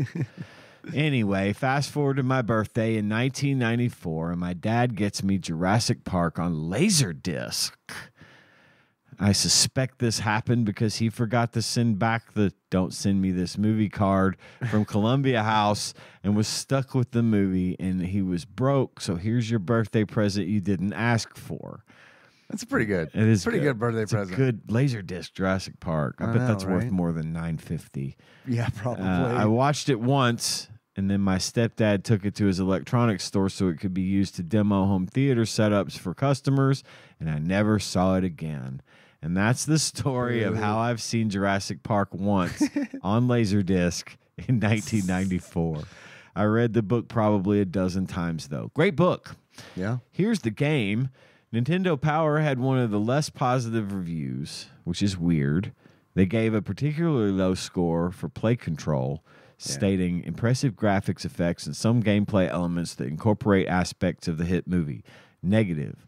The interior areas present few puzzles and it's easy to get lost in the outer areas. I love they call it prison areas. That seems way accurate. The interior areas present Oh, damn it. few puzzles. I misunderstood you. My I mind think was like, he meant prisons. I feel like prisons. I jumped ahead and put the word present, and it sounded like prison. Sorry. No, I think it was me. Edge, let's see. Edge termed the Sega game dire. I agree with this. My first time seeing that I hate cinematic platformers, and gives this game a 6 out of 10. To begin with, a lot of time is spent aimlessly wandering around and avoiding the dinosaurs. Very little help is given in which direction you should be going and exactly what you should be doing. We agree with this. Overall, the action is inconsistent and the game leaves an impression of uncertainty. It doesn't quite know which way to go. There's no time limit given to complete the tasks, and as a result, there's no real urgency. God, if there'd have been a time limit on this, that would have been awful. Yeah. You're given too much freedom, and the outcome of this is that you'll find yourself just wandering around in a haphazard sort of way. Nevertheless, given the quality of the most film tie-ins, Jurassic Park is one of the better licenses. With slightly improved game design, it could have been the best. So Man, that is a good point. Yeah. I mean, as far as licensed games go. So what I was saying earlier, they clearly gave a shit. It just didn't have the chops to pull it off. Like, I think it's way better than Terminator. Oh boy, is it? Yeah, no, that's definitely true. Anyway, that was Brad's email. So there you go. Later, Brad from Arizona. See you, Brad. Thank you. Thank you for the email, Brad. And I'm sorry about your Jurassic Park movie watching experience. Yep. I will say, crappy. man, I do use that trick, though, where it's like, man, Henry will ask for something, and it is like the sheer volume of stuff that you ask for, things that you ask for. I don't say this to him. This is me thinking. Right. It's like, if it is important to you, you will say it again. I gotta there's like a system where it's like I gotta filter, like, how important is this really? You know, or it's like if he brings it up more than once, it's like, okay, now it's in a separate category. Things he brings up once, unless it's super convenient, Passing fancy. Yeah. it's not gonna happen, Right. Because it's unless I mean, if it's something more than like, because he'll ask for things where it's like, hey, can I go to the park in 5 minutes with 8 of my friends? And it's like, no. No. That's a thing we gotta like. It's gonna take you more than 5 minutes to walk there. We gotta plan for that shit. Yeah. Dad doesn't do well with let's throw some fucking shit together involving Right. 8 other parents. Nah. No. That's what, Anna was the worst about that shit. So she wanted to go to a dance, a middle school dance or whatever. Let her go, take her to Benton to the Civic Center. She goes. Hour and a half later, she called. Could you come pick us up, me and 8 of our friends, drive us to the movies, let us see a movie, then take everybody home? No. No. You're there at the dance. See you at 10. Yeah. Yeah. She did that almost every time. It's never worked. It's never worked. It's not gonna happen. No. It's crazy to me how it's like, I don't know, but it also, I have the perspective. I remember being his age. Yep. And just like, part of it though is like, I remember being his age and being bored the fuck out of my skull. Right. Nothing to do. But on the other hand, it's like, dude, you have so much you could do. Like, homie, Literally no my such options thing were as like, bored. watch Jurassic Park again. I like the TikToks about like, oh, my kid in the car with a tablet and everything. Me excited, my favorite raindrop won the race down the window. Yes. Boy, I can relate to that. Holy shit. Me too.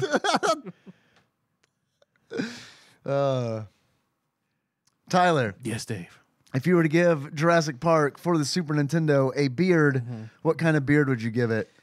The beard of Old Snake The from one video of the game Metal Gear character? Solids. Okay.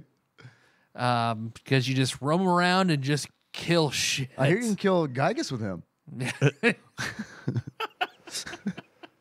It's a good callback. That's a good 2 hours ago callback.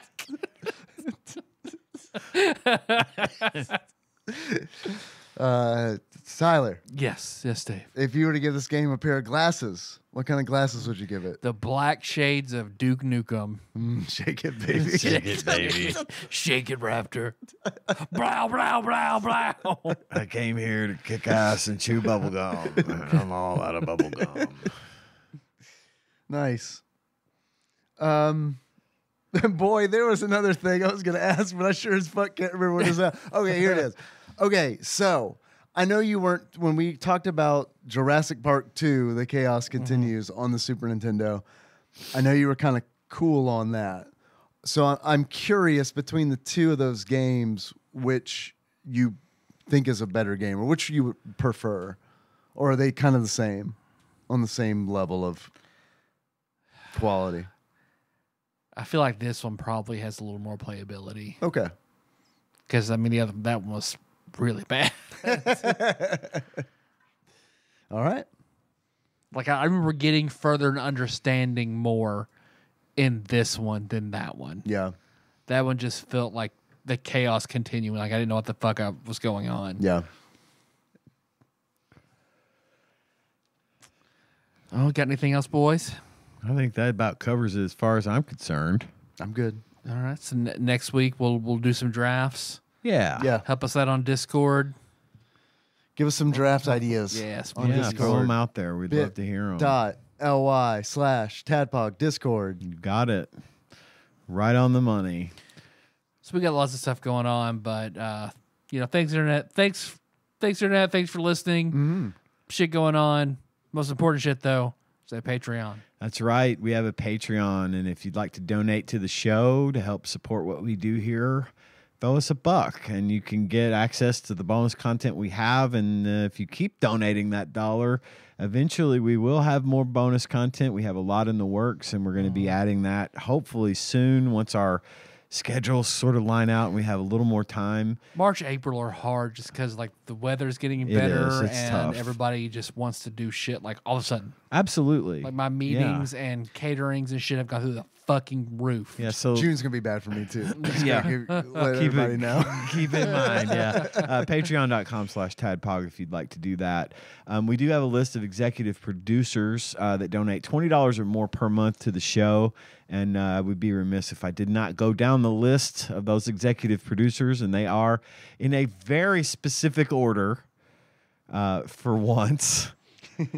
Cubicle Monkey, Plinko Nick Price, Usurper Grimm, Gamebug Prime Nathan Eaton, Pinball Airplane Archmage Chris Edler, sorry you couldn't be on this episode, Derek Pope Sandwich, Enthusiast Jeff Miners, Drinksmith Joey Webster, Sandwich Pope Phil Hawkins, and last but not least, Louisville correspondent Princess Consuela Banana Hammock Flavor Trick, Taryn Dahl, congratulations on your marriage. Thank you all so much for your generosity. Hell yeah. Hell yeah. It's really, really nice of you to do that. I'd like to throw a shout out to Dane for working so hard every week to put our show up on YouTube. That's really nice of you to do, and we're glad every time you do it. Brad, once again, from Arizona, thank you for your email. And one personal note out to Drew. Sorry I couldn't join you in Overwatch last night. As soon as we wrapped up, I was about to quit. Drew hits me up with a message saying he wants to play, and I'm like, shit. I'll hit you up tomorrow. And then I remember tomorrow's Thursday. I'm going to be recording sometime, hopefully between now and the time this airs. Drew, I've had the chance to play Overwatch with you. But thank you all again for everything. Thanks for listening. Thank you for just being there and enjoying what we do, because we certainly enjoy it as well. Our theme song is Moves with Sycamore Drive. Look at that track. Find the show notes at tadpog.com. How you guys want to close it out? So many choices. I know. I mean, I guess Dr. Ian Malcolm. I'm good with that. So until next time, Tropical. Tad. Capricorn. Capricorn. We'll find a way. TADPOG is hosted and produced by Tyler Holland, Dave Moore, and Ian Chandler. New episodes published Wednesdays each week and are available on Apple Podcasts, Spotify, and anywhere else podcasts are hosted. Have a question or comment for the hosts? Call us at 270-883-2555 and and leave us a voicemail. If we like it, we'll play it on the show and respond. Want to send us something? You can do that at TADPOG Studios, care of Nicole Nance, P.O. Box 3785, Paducah, Kentucky 42002. If you absolutely must send us a food item, please use caution and good judgment when doing so. Tasty snacks that look or smell funky or are past their expiration date by the time we get to them will be thrown away. Bonus content is available at patreon.com/tadpog with a minimum donation of $1 per month. You can join in on the conversation by visiting our Discord at bit.ly/tadpogdiscord. Registration is free and we'd love to see you there. Thanks for listening, and if you haven't already, don't forget to subscribe to our show so you don't miss an episode. Now, where did I put that stinger? Oh, here it is. And now, a series of dramatic readings. Grab that stick. Lube your hand with spit. Lay down on your back. Now, it's time to whack. When a boner comes along, you must grip it to make the cream come out your dong. Just unzip it. Spooge out my penis, spooge on my tummy. It's a nice day for some wood whacking. It's a nice day to jizz again. Oh, baby, I masturbate every day. I want to tell you I masturbate every way. Want to beat my meat night and day. Aw, yeah. So horny to be here. So horny to be here. Some good old Ricky Stanicky. Thank you, Tyler. You're welcome.